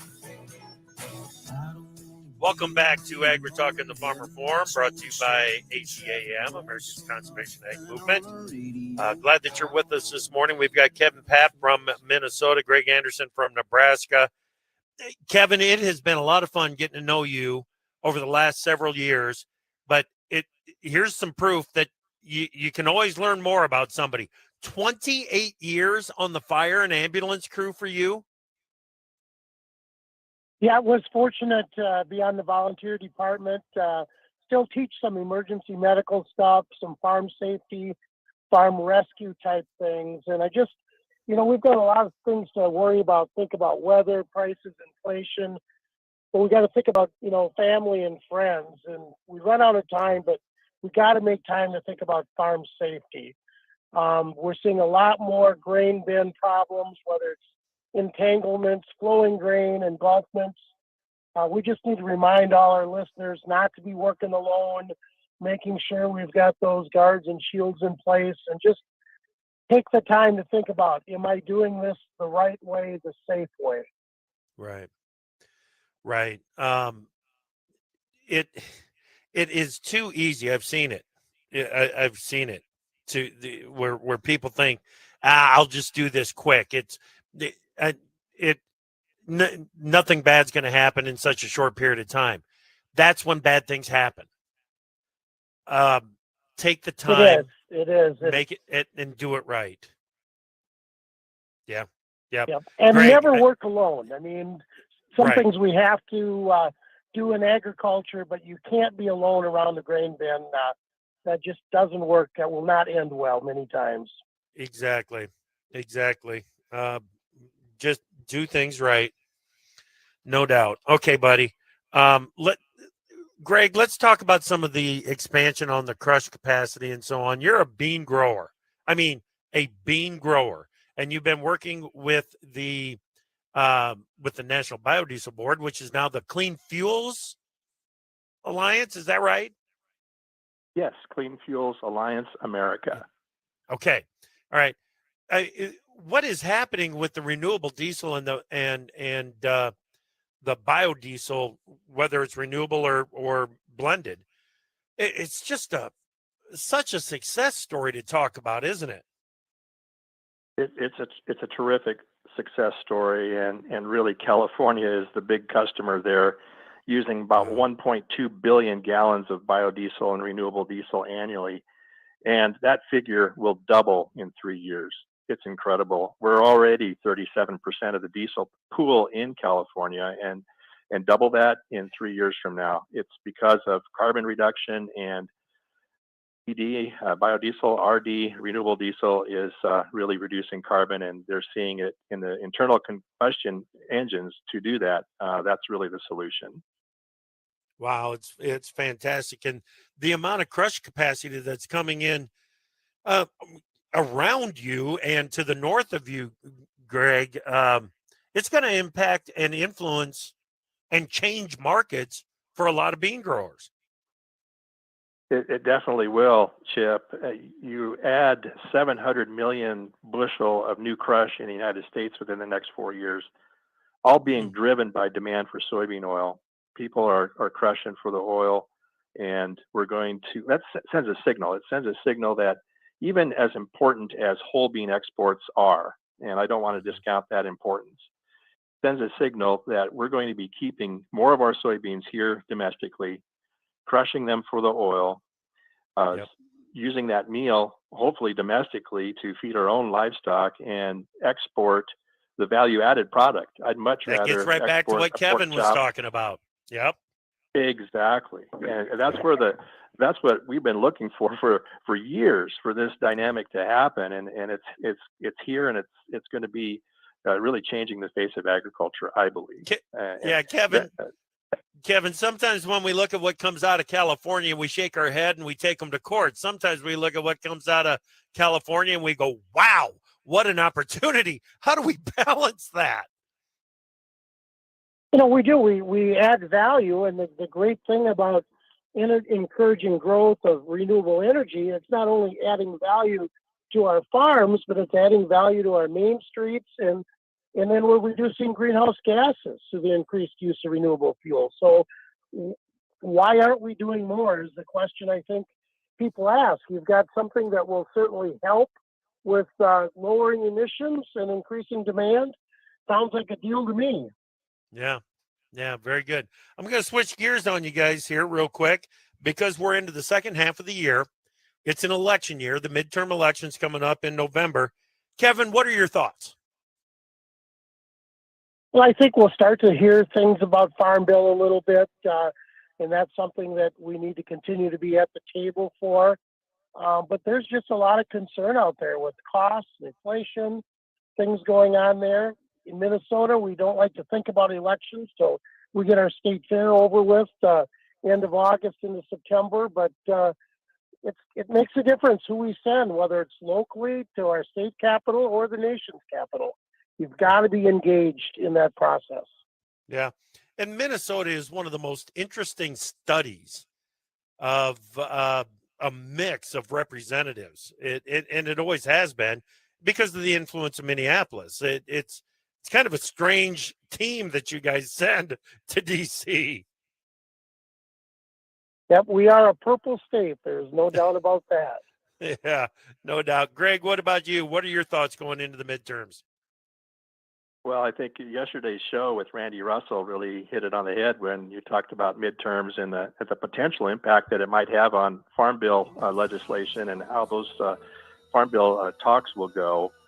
With so much of the Farm Bill now nutrition, it is important to not separate nutrition from the farm programs because, that's where the votes are. We need that urban support to get a bill passed, and for sure in the Senate, probably even in the House. So those talks will be interesting, and I'm hoping that every farmer can have some input to their local congressman or whatever to say, hey, we need to keep crop insurance. We need to keep some of these programs that are working and address the ones maybe that aren't. Get involved in the process. That's the message from Greg right there. Greg, thank you so much, buddy. Good luck. Stay safe. Hey, thank you, Chip. All right, Kevin Papp, thank you, buddy. Appreciate you. Have a great day.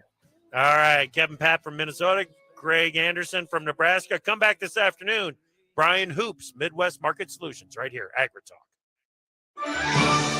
I'm Tyne Morgan, host of U.S. Farm Report. Join me each weekend as we explore the news and issues that matter the most to agriculture. We know this past year has been challenging in many ways, but as agriculture continues to adapt, we are right there with you. From markets to weather, each weekend we take a deep dive into what matters most. Join me each weekend for U.S. Farm Report, timely, trusted tradition. Hey, I'm Reba McEntire. Growing up in Oklahoma, I had big dreams of becoming a successful country music singer. But I also knew the odds were against me and that I needed an education to fall back on. Studying never got in the way of my dreams.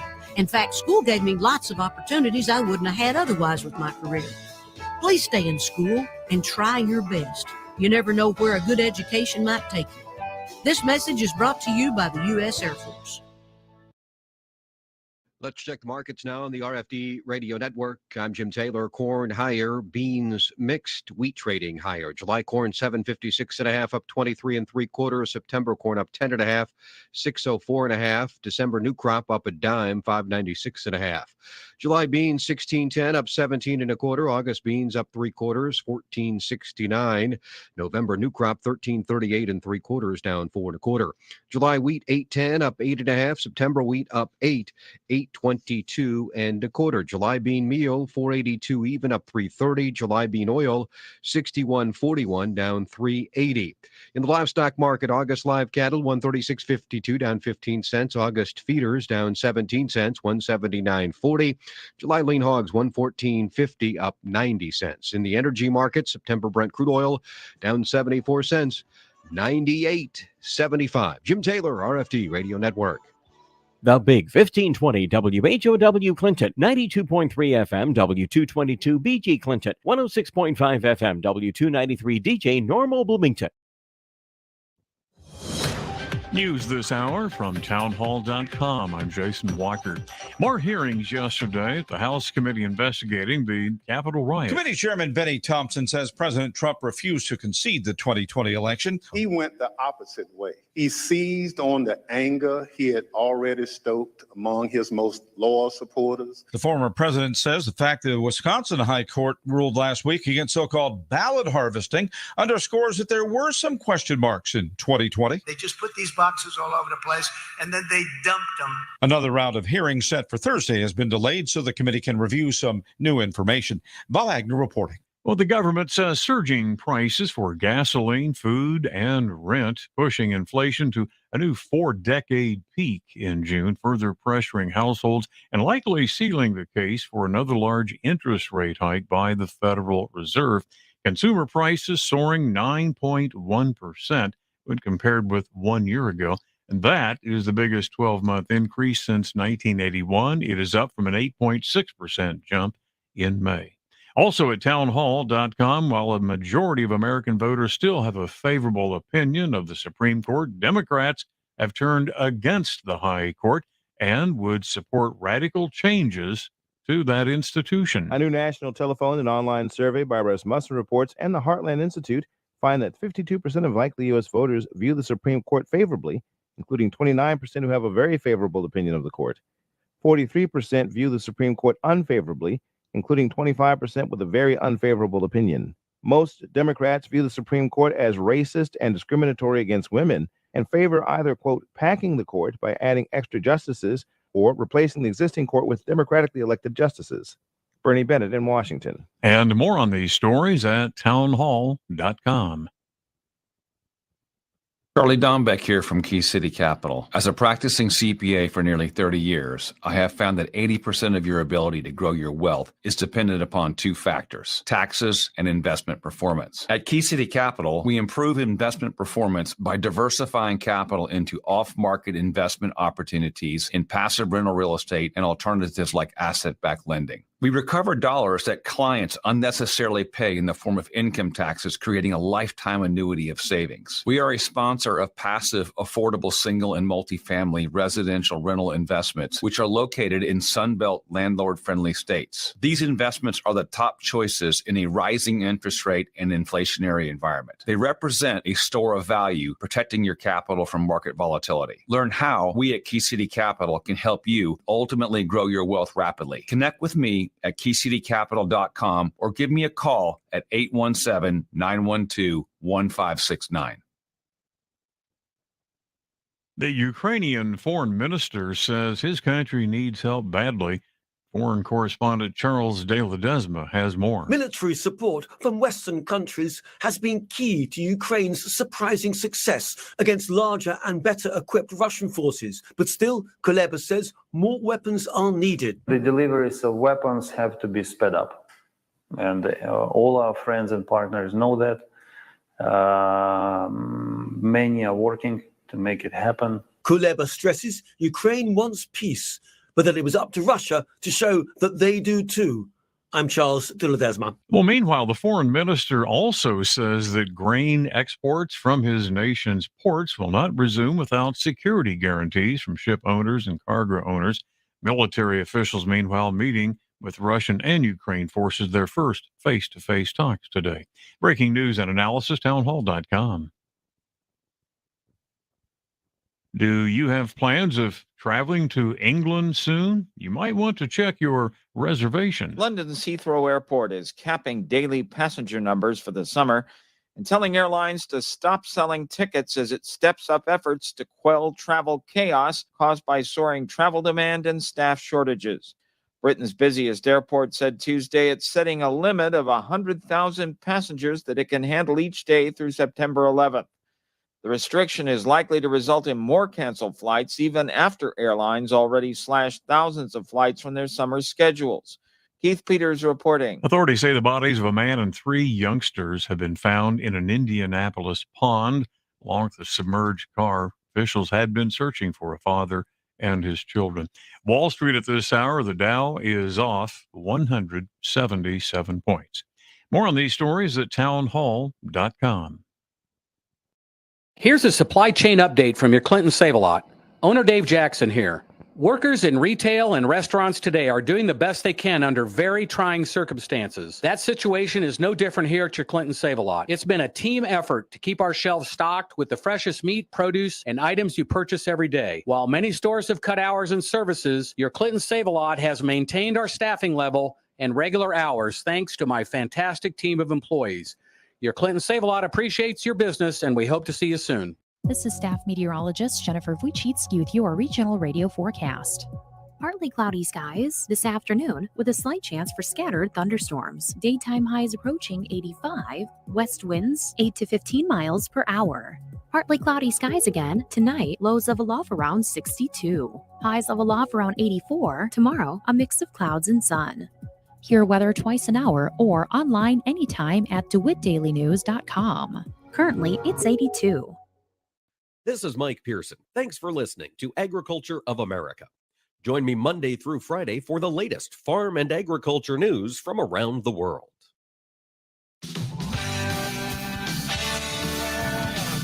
Informing America's farmers and ranchers. This is AOA, produced by the American Ag Radio Network. Now, here's your host, Mike Pearson.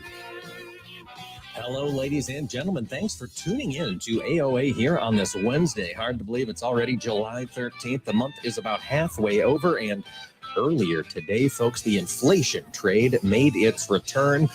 Consumer Price Index was released this morning, 9.1% inflation year over year. We're going to talk in segment 2 with Garrett Toy from Ag Trader Talk about that issue. And in segment 3, we're going to chat with Ethan Lane, the Vice President of Government Affairs at NCBA.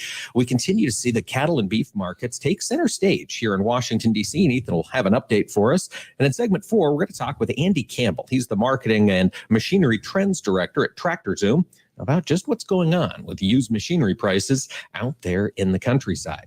Before we jump into all of that, however, I've got to say I am still here in Washington, D.C., downtown in the nation's capital with my friends from the National Corn Growers Association, and I'm joined today by Greg Krysek. He's the CEO of Kansas Corn, and he has been serving on the Triazine Network for 9 years, and we're going to talk atrazine. Greg, thank you so much for joining us. Good morning, Mike. Happy to be here. I tell you what, atrazine is a topic that has come under a lot of conversation here in D.C. this past week. Greg, you have been following this issue for some time, and I like to emphasize how important it is to have somebody who's watching these issues in D.C. Bring us up to speed. From the 90s till now, how many changes have we seen in atrazine? Well, we've seen quite a few. The Triazine Network, which was founded in 1995, is an alliance of commodity and farm organizations: corn, sorghum, sugarcane, fruits and vegetables, farm bureaus, state farm bureaus, and our national counterparts, to be the growers' voice for this use and existence of this very important crop protection tool. And as we have seen farmers change the way they farm over that time period, even in the last 5 to 10 years, especially with the advent of widespread of no-till or limited till, this crop protection tool is very important, and it happens to be a product that is probably the most monitored and most tested in history of crop protection tools. It works, growers need it, and once again, it's under attack by EPA. And it's not new. This isn't new technology. This is a 60-year-old chemistry we've used in the industry with widespread success. And now EPA is looking to crack down specifically, as I understand it, Greg, on the amount of atrazine in water. That's what all of this discussion circles back to, doesn't it? Or the modeling of the potential for it to get into water or be in runoff. And you're right. Atrazine as a product over these years has become integral in nearly 90 different formulations. So while a grower may look at the list and not think of it as atrazine first, it's often what's in there making the new formulations work in all these products, and sometimes growers may not realize that. So yes, there's a regulatory system that EPA wants to use, and it's called an CLOC, where a level of concern as it relates to ecological and water. Ultimately, how much algae is growing or what's it doing to algae. And the system that they actually proposed in 2016. Agriculture came out in droves, 30,000 comments about how needed this product is and how bad it would be to, in essence, create a system which makes it very, very difficult to use. It's not really an outright ban, but it would serve as a real restriction on the practices farmers would have to implement. So that's why when EPA again just last week rolled it out again at this proposed 3.4 parts per billion CLOC, we are beginning the fight. Yes. And so that's 3.4 parts per billion of atrazine in the water. And I understand that EPA and industry had previously come together about 14 or 15 parts per billion. How much would that change the potential impact of this regulation if they went up to 15? Well, 15 is the law of the land today. And first of all, if we look at sound science and a science that says where the levels should be, frankly, it can be much higher than that.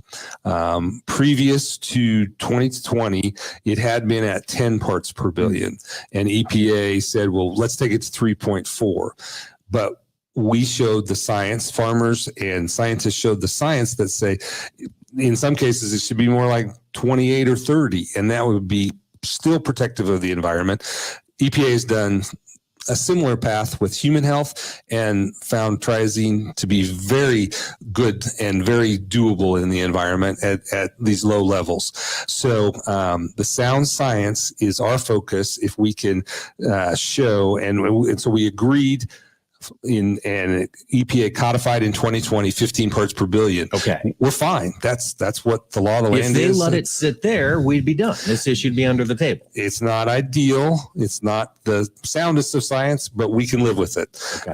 But now it's back to, it really was always 3.4 is what EPA says. And this other 15 really wasn't a true standard, which we disagree with. So there is a mechanism that is first and foremost what we want. It's called the Scientific Advisory Panel.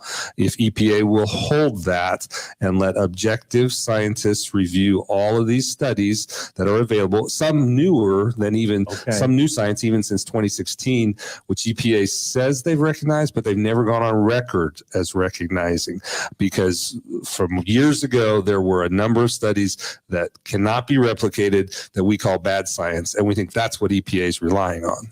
Gotcha. So the idea of an SAP, this panel, would be putting all of these studies in front of experts in the field and let them determine which ones EPA needs to be considering. Is that the idea? Yes. And through atrazine's history, there have been, I think, 3 of these scientific advisory panels.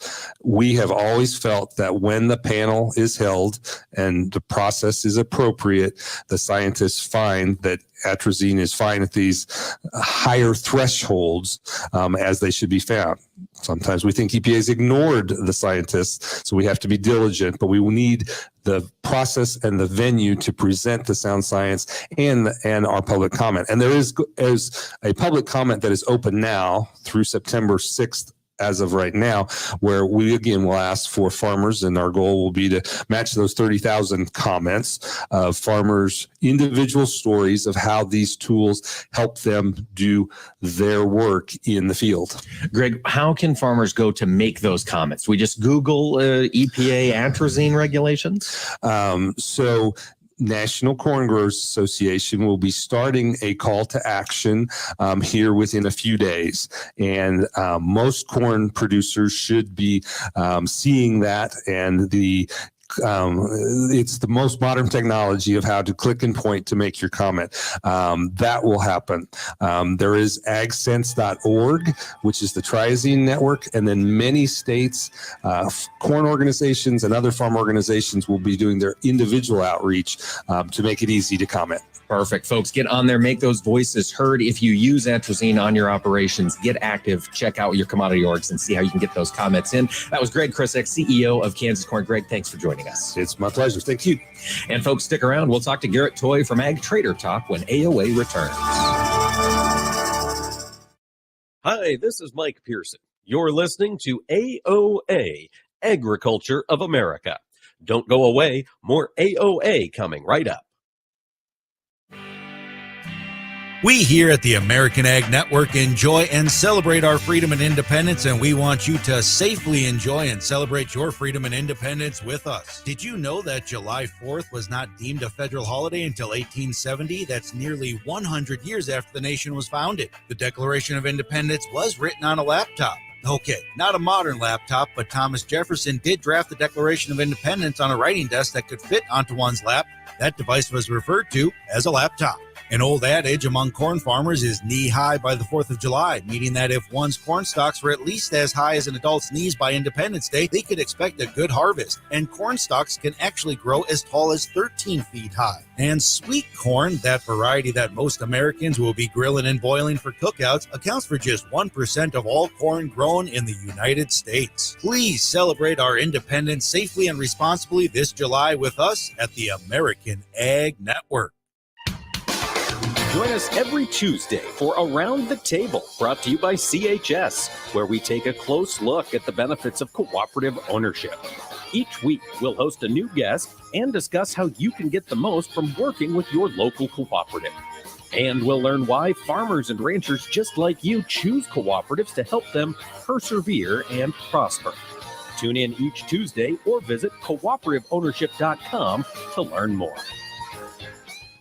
Chris Domine is a husband, father, an athlete, even an Ironman. But 10 years ago, Chris's kidneys were failing. The doctor said, if you don't get a kidney transplant, you are going to die. Chris received a second chance, made possible by an organ donor. Your well-being changes from loss of hope to better times ahead. What could you make possible as an organ, eye, and tissue donor? Leave behind the gift of life.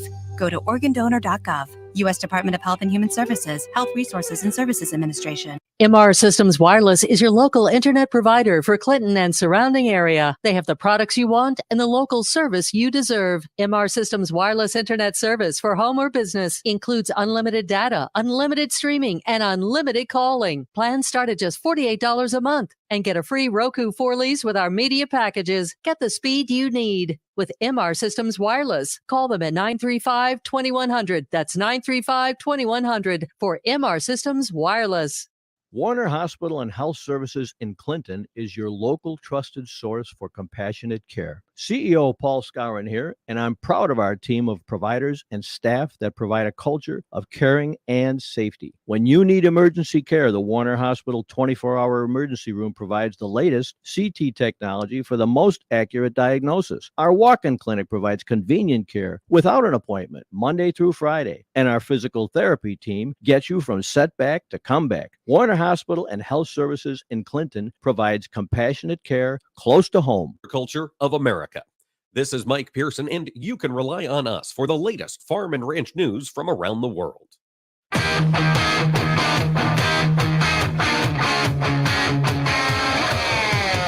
Keeping America's farmers and ranchers informed on AOA. Now back to Mike Pearson. Welcome back, ladies and gentlemen, to AOA. Boy, I tell you what, there has been a lot of data to move the markets over the past 24 hours. Yesterday, we saw the July WASDE report from the USDA, had some updates to carryouts there. We're going to talk about that with Garrett Toy from Ag Trader Talk in just a minute. And then this morning, we had the CPI data come out, that consumer price index up 9.1% from a year ago, up 1.3% from a month earlier. Fastest gains in inflation we've seen since 1981. Big shocks moving money around in the global financial markets. Well, Garrett Toy, Ag Trader Talk, thanks for joining us today. How you doing? Doing great this morning. How are you?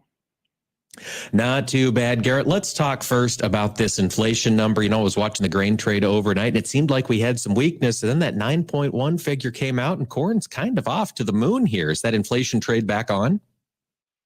No, it's going to be tough to bring that fund money back in the market. In fact, I think that the trend is, though, is when we get these CPI prints, we do tend to get a reactionary bounce every month out of these reports. But as we've all witnessed here in the last 4 to 6 weeks, a lot of the fund liquidation has been on the macro, and we even saw some more yesterday after the WASDE report, where apparently there was still some more money market links that wanted to exit the markets.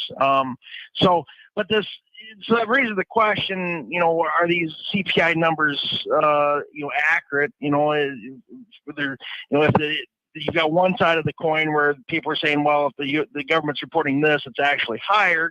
But at the same time, we've got gasoline prices that are down 7% from last month. You've got commodity, the grain ag prices are a little lower, but that's only a segment of it. Now, the Bureau of Labor Statistics did say that, half of this increase from last month was largely energy. And you got to remember that the CPI numbers are backwards looking. But you have other segments such as housing and rental cars. And actually they said that the two segments that actually declined from last month were lodging away from home, so hotel stays. And that was about the only thing that really came down. So, while the ags may be declining here from last month, there's other segments of the economy that are still, or the other segments of the inflation numbers, they're still relatively high: housing, rentals, things of that sort. So that other shoe hasn't dropped yet.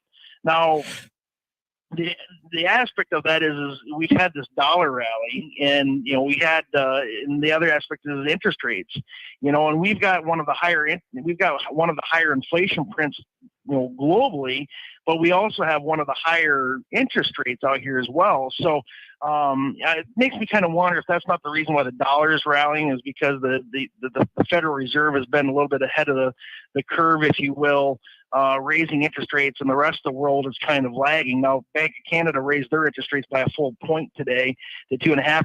So the rest of the world is starting to catch up. So I'm wondering if that might put some pressure on the dollar here at some point. Well, Garrett, I want to circle back to that WASD report that was released yesterday. Not a lot of huge surprises. Were there any statistics from Uncle Sam there that jumped out at you?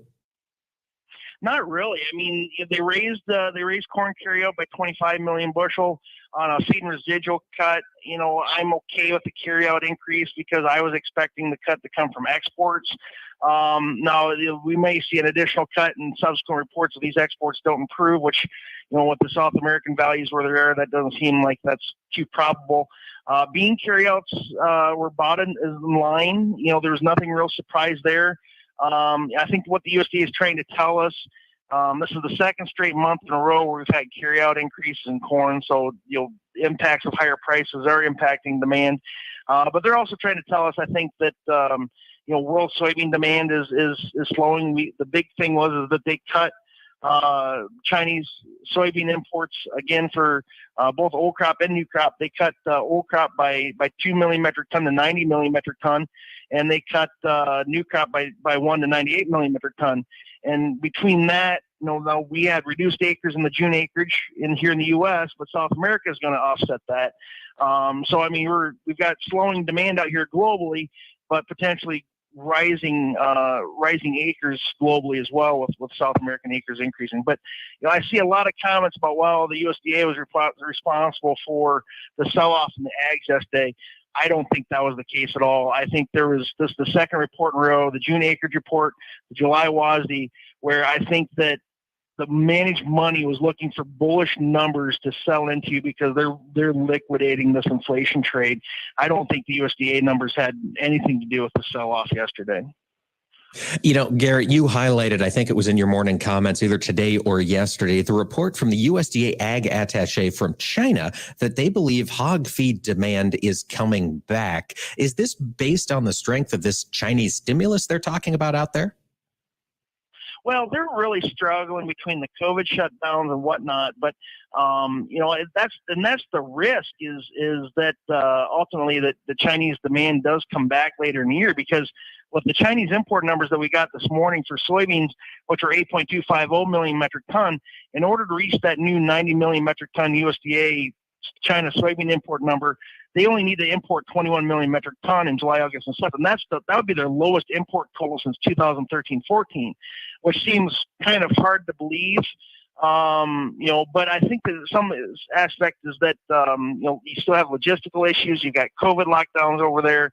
They're still auctioning off, beans out of state reserves, 500,000 metric ton essentially every 2 weeks that are going to have to be bought back and replenished at some point. So, I think that I'm not as negative to Chinese demand as what the USDA seems to be, because I think that with these prices that you're seeing in hog prices there, ultimately that's going to help margins, and we could see a rebound in the fourth quarter. All right. Well, Garrett, as long as we're talking livestock, one of the things I noticed from that CPI report is that year over year, cost of groceries are up 12%. That's the fastest since 1979. And of course, meats have accelerated more than that. So I'm wondering, looking out at the cattle market here, we've again seen incredible consistency in that market, even with all of the gyrations here recently in the outside trade. Garrett, where do cattle go throughout this summer? Well, that's the thing is I've been the case, but it's not just cattle, but hogs. The entire meat complex has been supportive, and they're getting a little bit of a kick in the seat here with the lower grain prices, but they've been largely insulated from all this macro pressures in the last 4 to 6 weeks. We're playing chicken with a freight train here. Is I think that ultimately cattle can move back towards that 140 level, but I think that we know that there's a recession coming, and we think there's a recession coming at some point. And where does that hit? Now people are getting a reprieve. At the gas pumps, gasoline prices are down, and we're having victory laps over 4.75 gasoline here. It's still almost $5, but it is off its highs. And if that translates into more, demand for going out for a steak on Saturday night versus what they're paying at the pump, that's actually friendly demand here. But the risk is, I think that I'm friendly cattle. I think that we can push higher. But the risk is when this recession comes, and that's the $64,000 question. My personal, I think the fourth quarter comes, I see a lot more cuts. It might be first quarter 2023 or second quarter 2023. But I'm actually fairly friendly to fall cattle in here. Well, and I'm glad you brought up that 2023 number. I just pulled up the board here. Feb 23 is at 151 live cattle. April's at 154. June at 149. If a recession's coming, Garrett, that'd be the timeline. Do you want to sell these levels in here? I think we get a little bit more pressure in here. Actually, the spreads have acted fairly well. But if we get towards that 155 level in April above, I would be looking some downside coverage there. All right, Garrett, looking out at the week ahead, of course, we've got producer price index. We've got retail sales coming later in this week. Are all these things just going to continue to move that macro money flow? It will. It just still feels like the worm is turned here in the ags. It's going to be tough to bring that money back in. I think that a lot of that is headed for the door. Now, that being said, I think the market, given the sell-off, the market is in stronger hands here. Commercial ownership has improved. You look at the producers short in soybeans as well. It's moved out of the money markets, managed money's hand into the commercial hand. And so, we can see if we have a weather issue, and it looks like the last half of the month of July is going to be hot and dry, some of that money will be back. But I'm fairly certain that the near-term highs are probably in.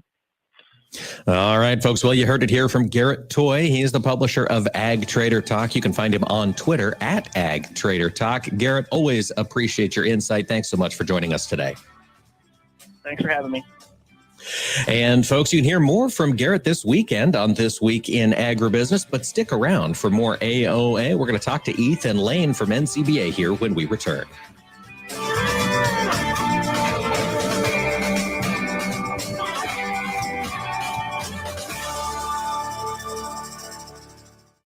Hi, this is Mike Pearson. You're listening to AOA, Agriculture of America. Don't go away. More AOA coming right up.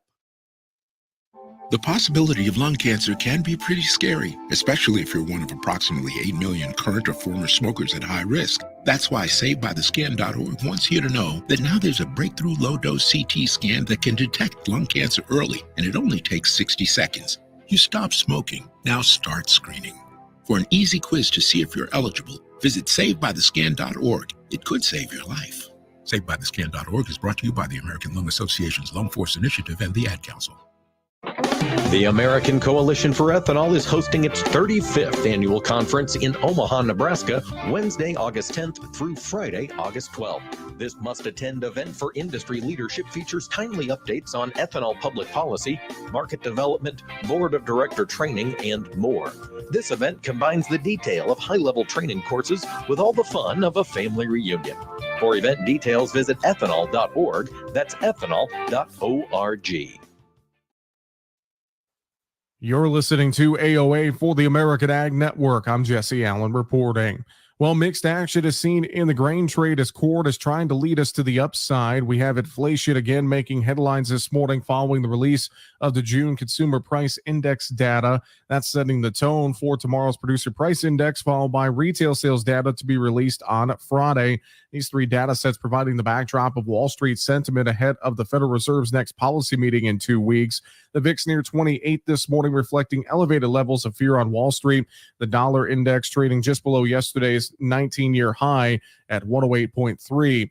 The June CPI hit a new 41-year high at 9.1%, up from 8.6% the previous month and exceeding analyst expectations of 8.8%. That'll be something to watch here throughout the day in the market trade as we see the ag sector fairly mixed and now pushing back to the upside. Traders, they're taking a look at weather risk in the Midwest ahead of the critical reproductive growth phase for the nation's corn and soybean crops, and also following progress in talks over opening up Ukrainian ports for export shipments, meetings going on between Russia, Ukraine, and Turkey and the UN.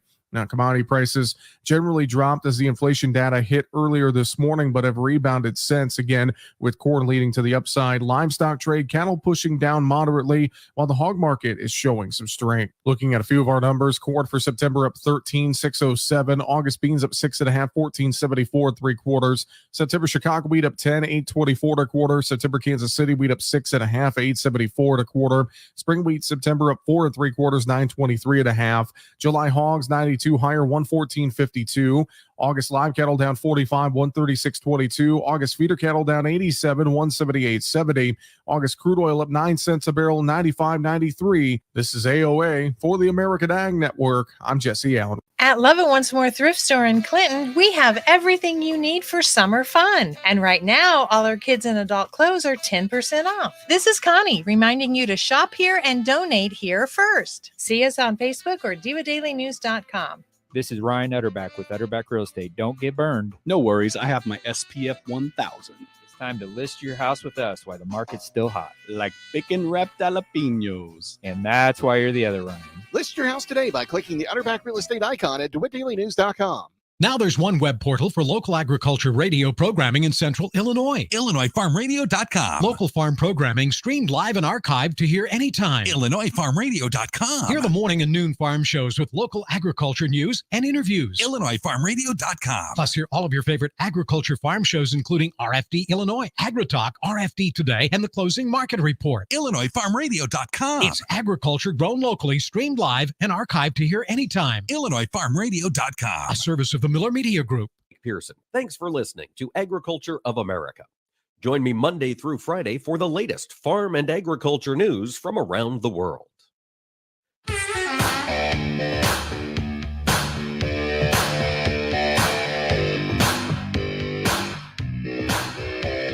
Keeping America's farmers and ranchers informed on AOA.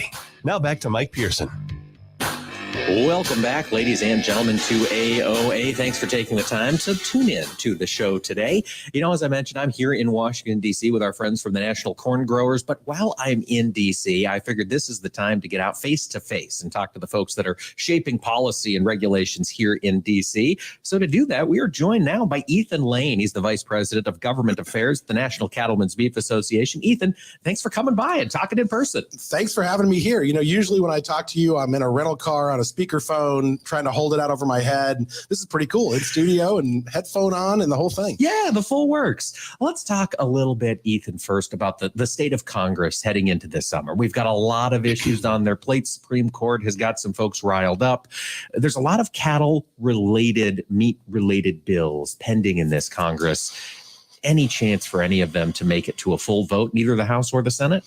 You know, I think that we've seen sort of the crescendo of real popularity for those bills in the Senate Ag Committee. Throughout this process, that has been the real strongest base of support for both the current Fisher-Grassley compromise, the previous iterations of the Fisher-Grassley Compromise, the individual Fisher and Grassley bills before that, and all of their cousins and siblings and everything else that kind of resemble them. All of those were the precursor to the cattle market price discovery and transparency bill. Correct. And that's all kind of culminated in that bill that they debated a few weeks ago in the Senate Ag Committee and marked up alongside the Special Investigator for Meat and Poultry Act.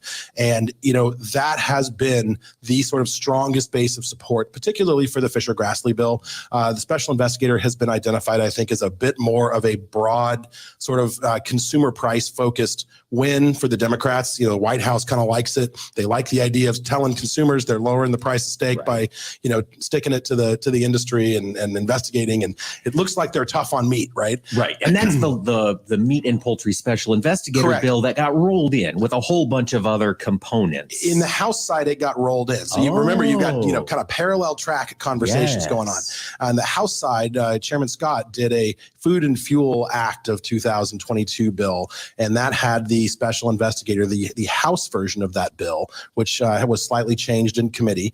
A few tweaks to where that investigator would live inside USDA. Okay. That's been our big objection to that bill is, you have a Packers and Stockyards division that has authority and oversight over this universe already. They're grossly underfunded, grossly understaffed, 40% underfunded, 50% understaffed. And they are part of the USDA. This is Correct. a USDA department that just isn't getting its share of the pie. Right. And when you talk to P&S staff and their bosses aren't listening, they'll tell you, I have the authority I need. I have the ability to subpoena. I have the ability to go after bad actors if I need to. What I don't have is bodies. I don't have people in seats to help me do this job. So our concern with creating this new special division, focused on this stuff is why aren't we fixing what we've already got?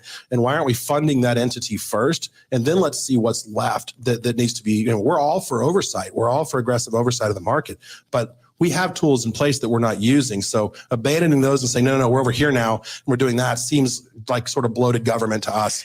And I believe it's worth mentioning that Special Investigator position that would be created at USDA was an unfunded position. So it would be the creation of another underfinanced investigatory department. That's correct. And in the president's budget for this year, he requested 30 more full-time employees at Packers and Stockyards, which is great. Okay. And then kind of alluded to this special investigator. So there seems to be a bit of kind of like throw everything at the wall and see what sticks. But I mean, we continue to refocus on, hey, let's make sure we're funding what we've already got, because that division feels they can do the job, and they're just asking for the resources to do it. And we agree that's the logical place to do that. Not to mention the fact that of the 2,100 cases at P&S last year, less than 1% were competition focused. So what are these folks going to be doing all day, in working in this into the universe? We've heard in the months since this bill was introduced talk about the need for more special investigators on the input and the fertilizer and feed side, and some of the competition issues there. The baby formula thing led to a letter from, I think, Senator Booker and others. Somebody should look into this and form a special investigative unit. I mean, if we're not careful, we're gonna kind of one-off ourselves to death with these little special projects when we have tools in place. We're just not funding them appropriately. So with that being said, with that bill, the lower food, lower fuel costs, you mentioned the White House has kind of taken a shine to it. Does that give it the better possibility of getting over the finish line, or is Congress just stalled now until the election? Putting on my political hat for a minute, I don't know if the president's coattails endorsing something has much weight with anybody at the moment. And I think that's a bit of why we're seeing so much interest in this. They're looking for something to grab onto and say, look what we're doing. Look at the good work that we're doing. The Fisher-Grassley bill has gone through all these different kind of iterations over the years. They were kind of hot on that for a little while. They were referencing it in that series of press releases they did when they did a couple different events, sort of swinging at the Packers and doing some things. They kind of referenced that for a while, and then they really sort of switched gears on the fly and went over to special investigator. We haven't heard much mention of Fisher-Grassley from the White House since then. I think part of that is that it's just not a real feasible solution. It's not going to do what the drafters of that bill want it to do. And we can say that with some authority because we've been doing that voluntarily for 2 years now. And what we saw as part of that voluntary program is we can get get cash cattle numbers up all day. The feeders are happy to do that. They've done that, and they gave up leverage to do it. So mandating that is going to arm the packers with even more ability to dictate who gets, an AMA, who goes on the cash market this week. It's going to empower them unintentionally more than they already have been. That's a shame because other parts of that bill are good. But in its current form, this big package, it's just not the solution this industry is looking for. All right. Well, another conversation I hear a lot in the cattle industry, because it touches both sides of production and really, both sides of production, is immigration. I know you've got ranchers who are members down along the southern border who are seeing folks cross the border, run across their land. It's an issue. And then, of course, we need folks working in the processing facilities here in this country. Yep. Is this conversation taking root in DC? Are there serious conversations about immigration happening or immigration reform? Kind of.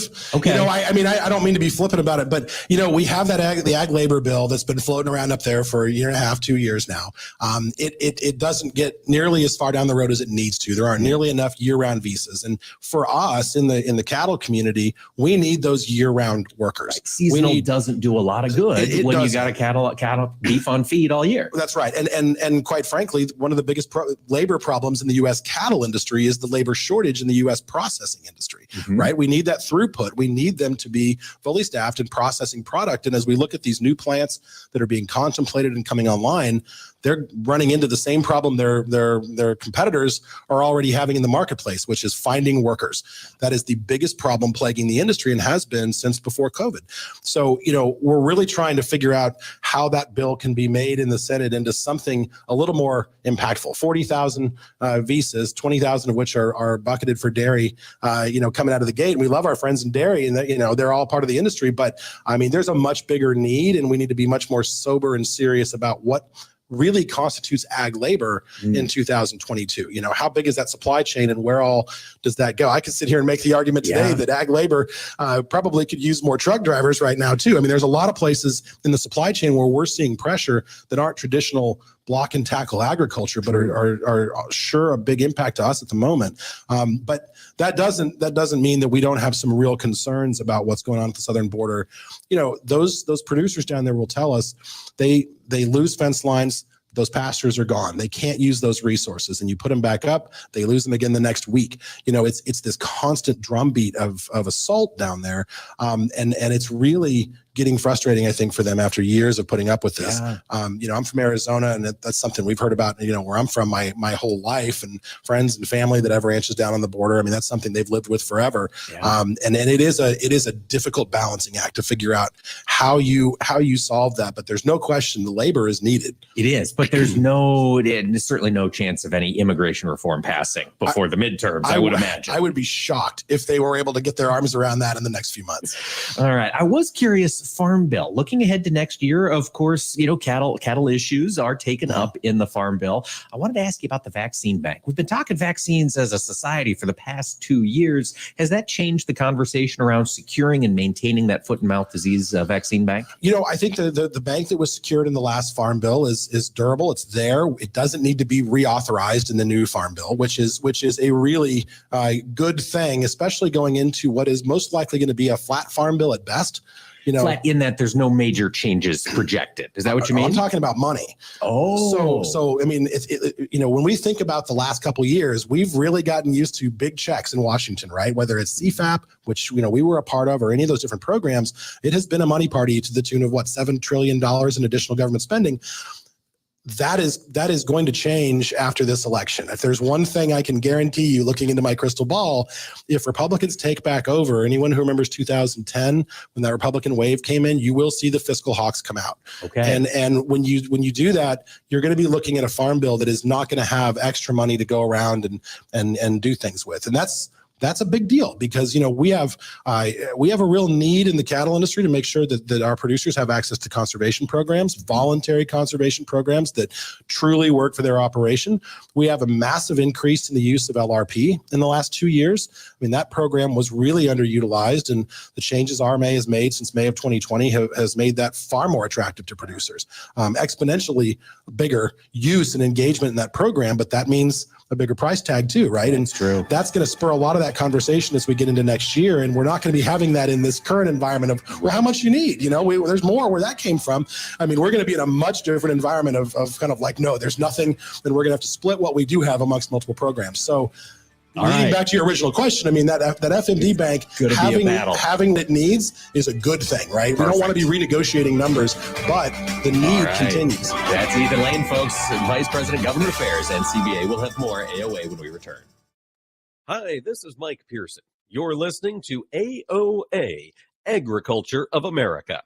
Don't go away. More AOA coming right up. All around Illinois, communities are seeing the benefits of harvesting the wind. In a recent study released by Power Up Illinois, clean energy projects have paid over $300 million in property taxes statewide to date. That helps build new school facilities, improve roads, and keep the tax burden off of local property owners. Apex Clean Energy is a lead developer of wind and solar, partnering with major companies like Facebook to bring investment to local farming communities. And they're proud to be the title sponsor of fair coverage this summer on WHOW to spotlight agriculture in Central Illinois. The WHOW Morning Show is now video streamed live on the WHOW WEZC DeWittDailyNews.com Facebook page and on the new WHOW TV YouTube channel. Watch Morning Show host Seth Lawrence interview guests live, as well as watch archived video podcasts of any interview you missed. Whether on Facebook or YouTube, we're providing two more ways that Central Illinois' local news station, WHOW, delivers compelling content for you. Let's swing open the farm gate together every day on WHOW. I'm Stu Ellis, your host of the long-running agriculture feature called The Farm Gate.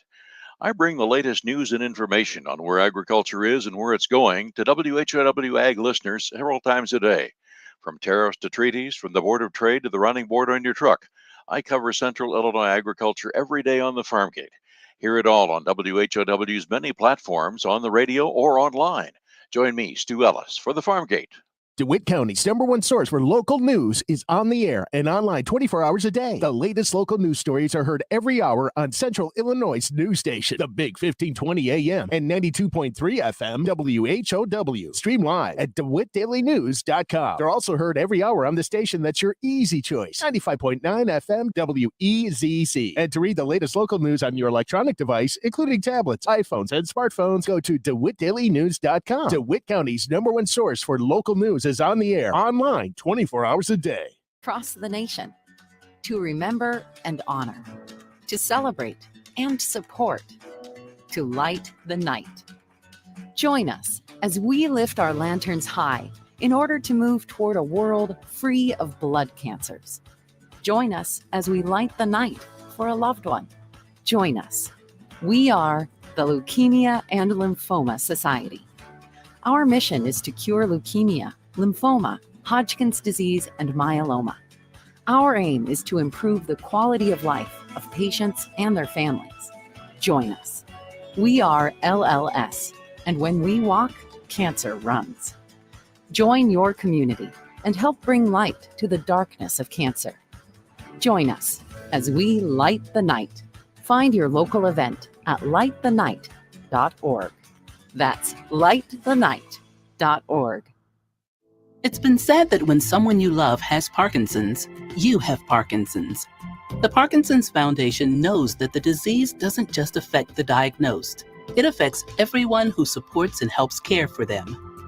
If you or someone you know is living with Parkinson's, a neurological disease that affects movement, we understand that it can be difficult to know where to find help.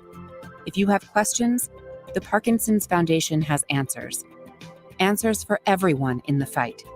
We can help you understand the disease, help you find expert care and local support, give you tips for living a better life, and share the latest research. Find your answers and join us in the fight against Parkinson's. To learn more, please go to parkinson.org or call 1-800-473-4636. That's 1-800-473-4636. The Parkinson's Foundation. Better lives together.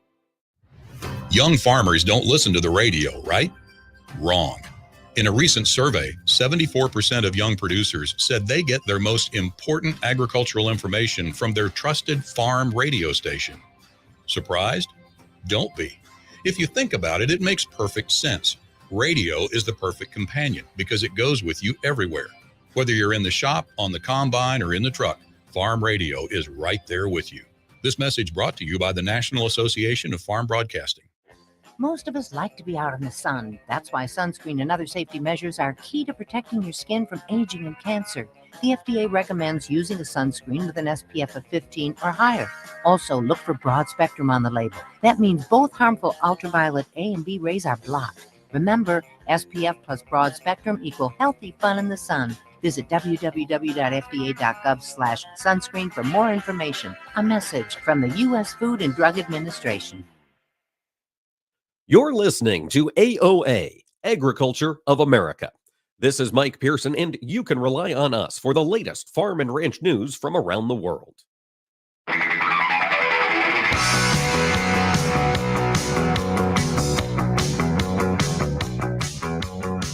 Keeping America's farmers and ranchers informed on AOA.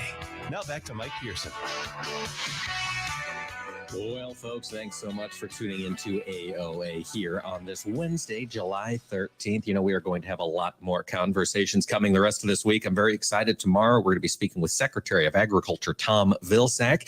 USDA has been making some moves to increase competition in the meat space, and Secretary Vilsack will join us and break that down. So do be sure to tune in on tomorrow's show. But before we go for today, of course, we are seeing a lot of balance sheets adjustments on farms across the country as machinery values continue to remain elevated. Joining me to help break down this issue in a little more detail now is Andy Campbell. He's the Marketing and Machinery Trends Director over at Tractor Zoom. And Andy, thanks for joining us today.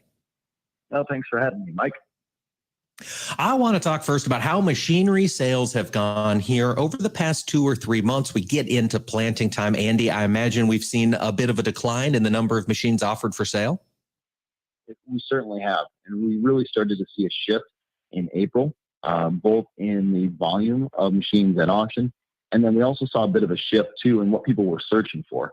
Starting about mid-April, you know, a lot of farmers searching on Tractor Zoom were going from your larger row crop tractors, and they started to seek out a little bit more in combines. But yeah, overall, just the volume, especially in May, was down significantly.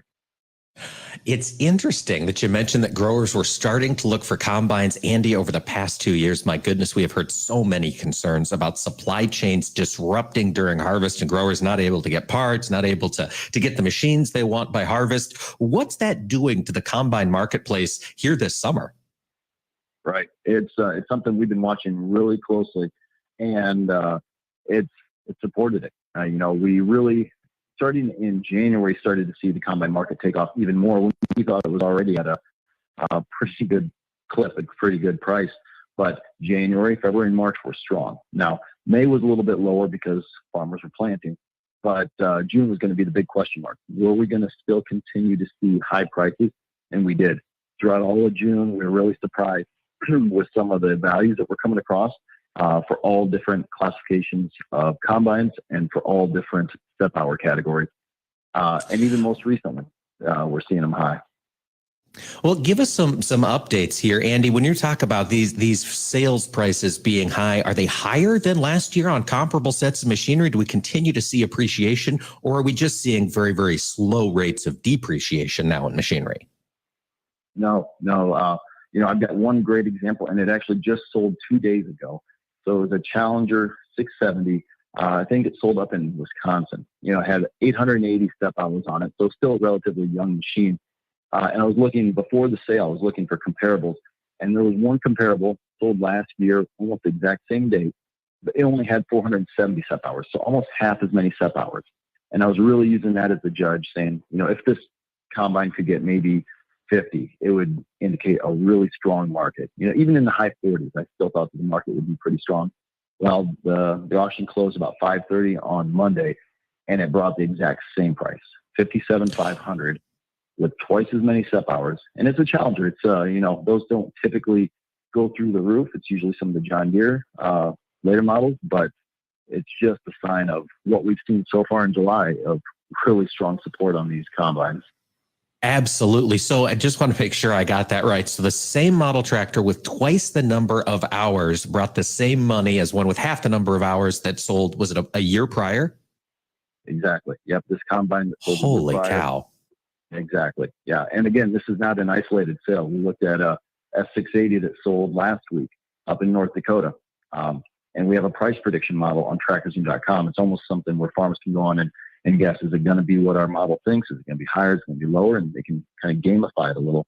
And we were predicting maybe 71,000. It ended up going for 83,000. It's just, we're still seeing some very, very strong prices in combines. That is unbelievable. Andy, are we seeing these elevated prices because we're just not seeing many machines come onto the secondary market? Or how do the numbers, I guess, the inventory of used machinery look out there? Yeah. And I do think that is the case. I mean, there's a lot of downward pressure, especially as of late with these commodity market dips that we've seen and the economy slowing a little. But I think it's driven largely by supply and the fact that farmers, they're still realizing that there's a good profit to be made, and they do not want to be in the field in October and November and be without a machine. And so I think that's where the justification is coming from. And I've gauged what we think we'll see in Q3 here for auction sales. And auctions were down last year in 2021, 38% over the year prior. So we already last year saw a depressed resale market. And I would guess that this year we're going to see even 10% lower than that based on. And that's 10% lower. You're talking just total number of auctions out there.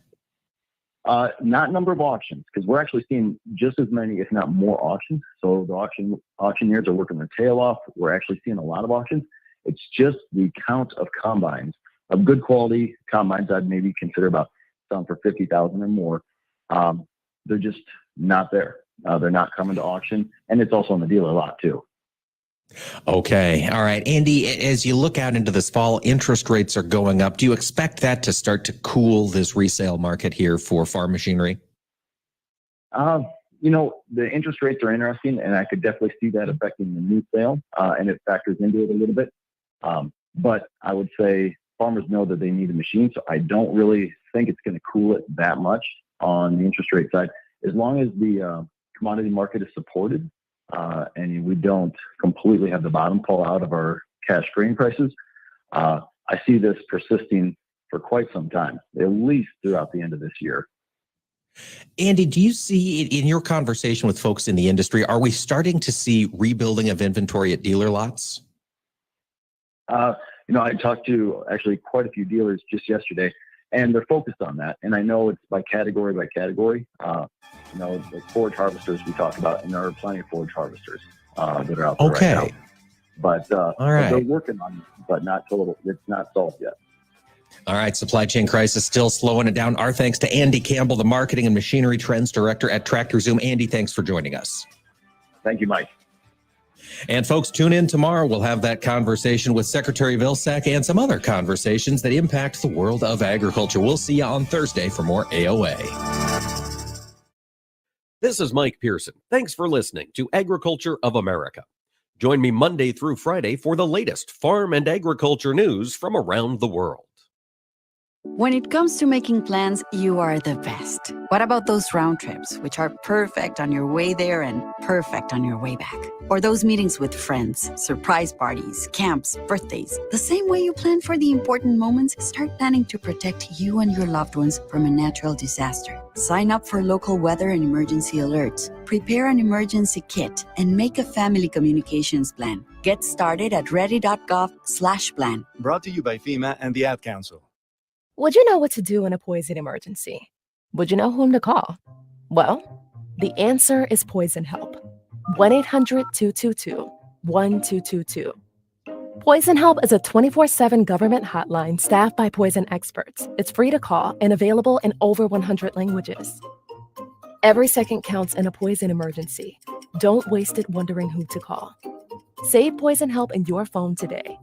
1-800-222-1222.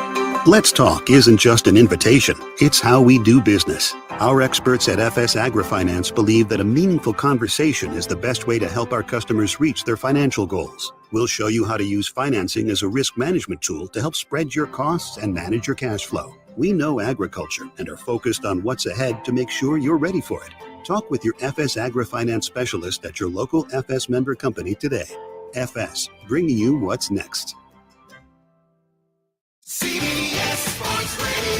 The many platforms of WHOW keep you up to date on the latest sports scores, sports interviews, and your calls on CBS Sports Radio every Saturday and Sunday. From professional to college, from the latest drafts to the latest deals, plus all the scores every hour. CBS Sports Radio keeps you in the know on the air and online on the many platforms of Central Illinois' news, agriculture, and talk station. Tune in or click through for CBS Sports Radio every Saturday and Sunday on WHOW. CBS Sports Radio. The Big 1520 WHOW Clinton, 92.3 FM W222 BG Clinton, 106.5 FM W293 DJ Normal Bloomington. News this hour from townhall.com. I'm Jason Walker. Democrats on the January 6th committee Tuesday accusing former President Donald Trump of calling for violence at the U.S. Capitol. Bob Agnew has more. Committee Chairman Benny Thompson says when the president realized he had in fact lost the election, Donald Trump summoned a mob to Washington, D.C., and ultimately spurred that mob to wage a violent attack on our democracy. Not true, says Mr. Trump, who told supporters last week he and his supporters are being unjustly silenced and accused. We're a nation that no longer has a free and fair press. Fake news is about all you get. And they are the true enemy of the people. We are a nation where free speech is no longer allowed. Republicans have called the hearings a kangaroo court for not allowing any Trump defenders to take part. Bob Agnew reporting. Also at townhall.com, United States flexing its military muscle in China's maritime backyard. Rich Thomason has that story. The U.S. Navy has sailed a destroyer close to China-controlled islands in the South China Sea. Washington says it was a patrol aimed at asserting freedom of navigation through the strategic seaway. The guided missile destroyer sailed past the islands, continuing on with its operations in the South China Sea. The U.S. 7th Fleet says the operation upheld the rights, freedoms, and lawful uses of the sea. Rich Thomason reporting. It is his first trip to the Middle East since entering the Oval Office. President Biden arriving earlier today in Israel. It will be a 4-day trip that will see Biden holding talks with Israeli, Palestinian, and Saudi Arabian officials. More on these stories at townhall.com.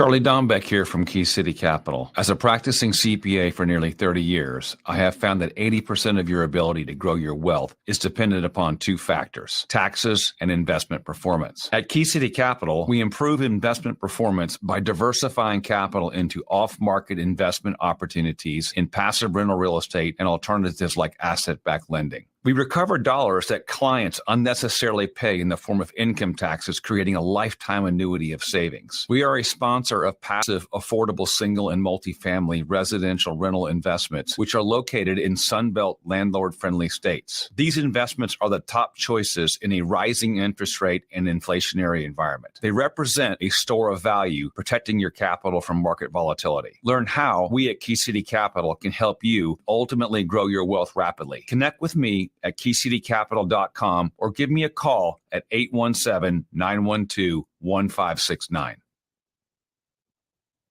Louisiana authorities once again blocked from enforcing the Bayou State's near-total ban on abortion. A state judge in Baton Rouge released an order that temporarily blocks enforcement. That gives time to lawyers for North Louisiana Clinic and other supporters of abortion rights to pursue a lawsuit challenging the legislation. Louisiana's law includes trigger language that made it effective when the Supreme Court reversed abortion rights. Opponents of the law say it's unconstitutionally vague. They also say it doesn't spell out exceptions for what the law calls medically futile pregnancies. I'm Norman Hall. World Economic Forum reporting that a cost of living crisis sparked in part by higher fuel and food prices expected to hit women the hardest. The think tank behind the annual gathering of elites in the Swiss alpine town of Davos says the hope for recovery is still down the road. Breaking news and analysis, townhall.com.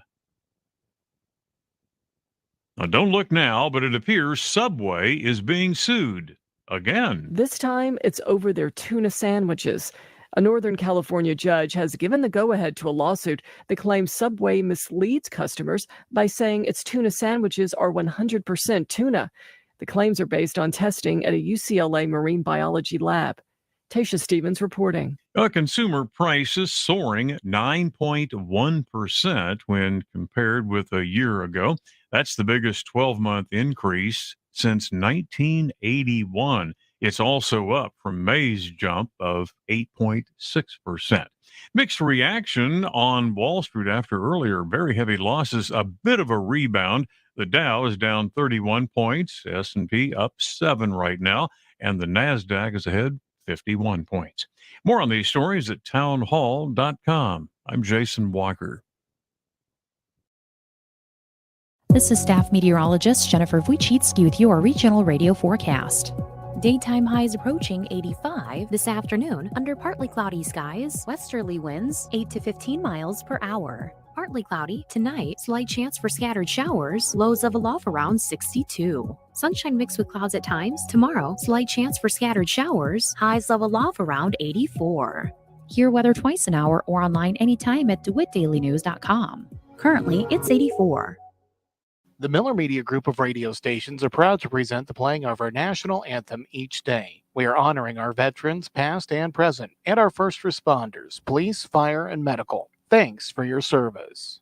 Oh, say, can you see by the dawn's early light what so proudly we hailed at the twilight's last gleaming, whose broad stripes and bright stars through the perilous fight o'er the ramparts we've watched, we're so gallantly streaming, and the rocket's red glare, the bombs bursting in air, gave proof through the night that our flag was still there. No, say does that star-spangled banner yet wave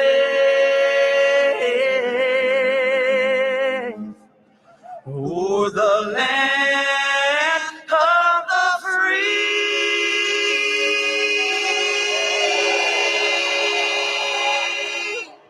in the home of the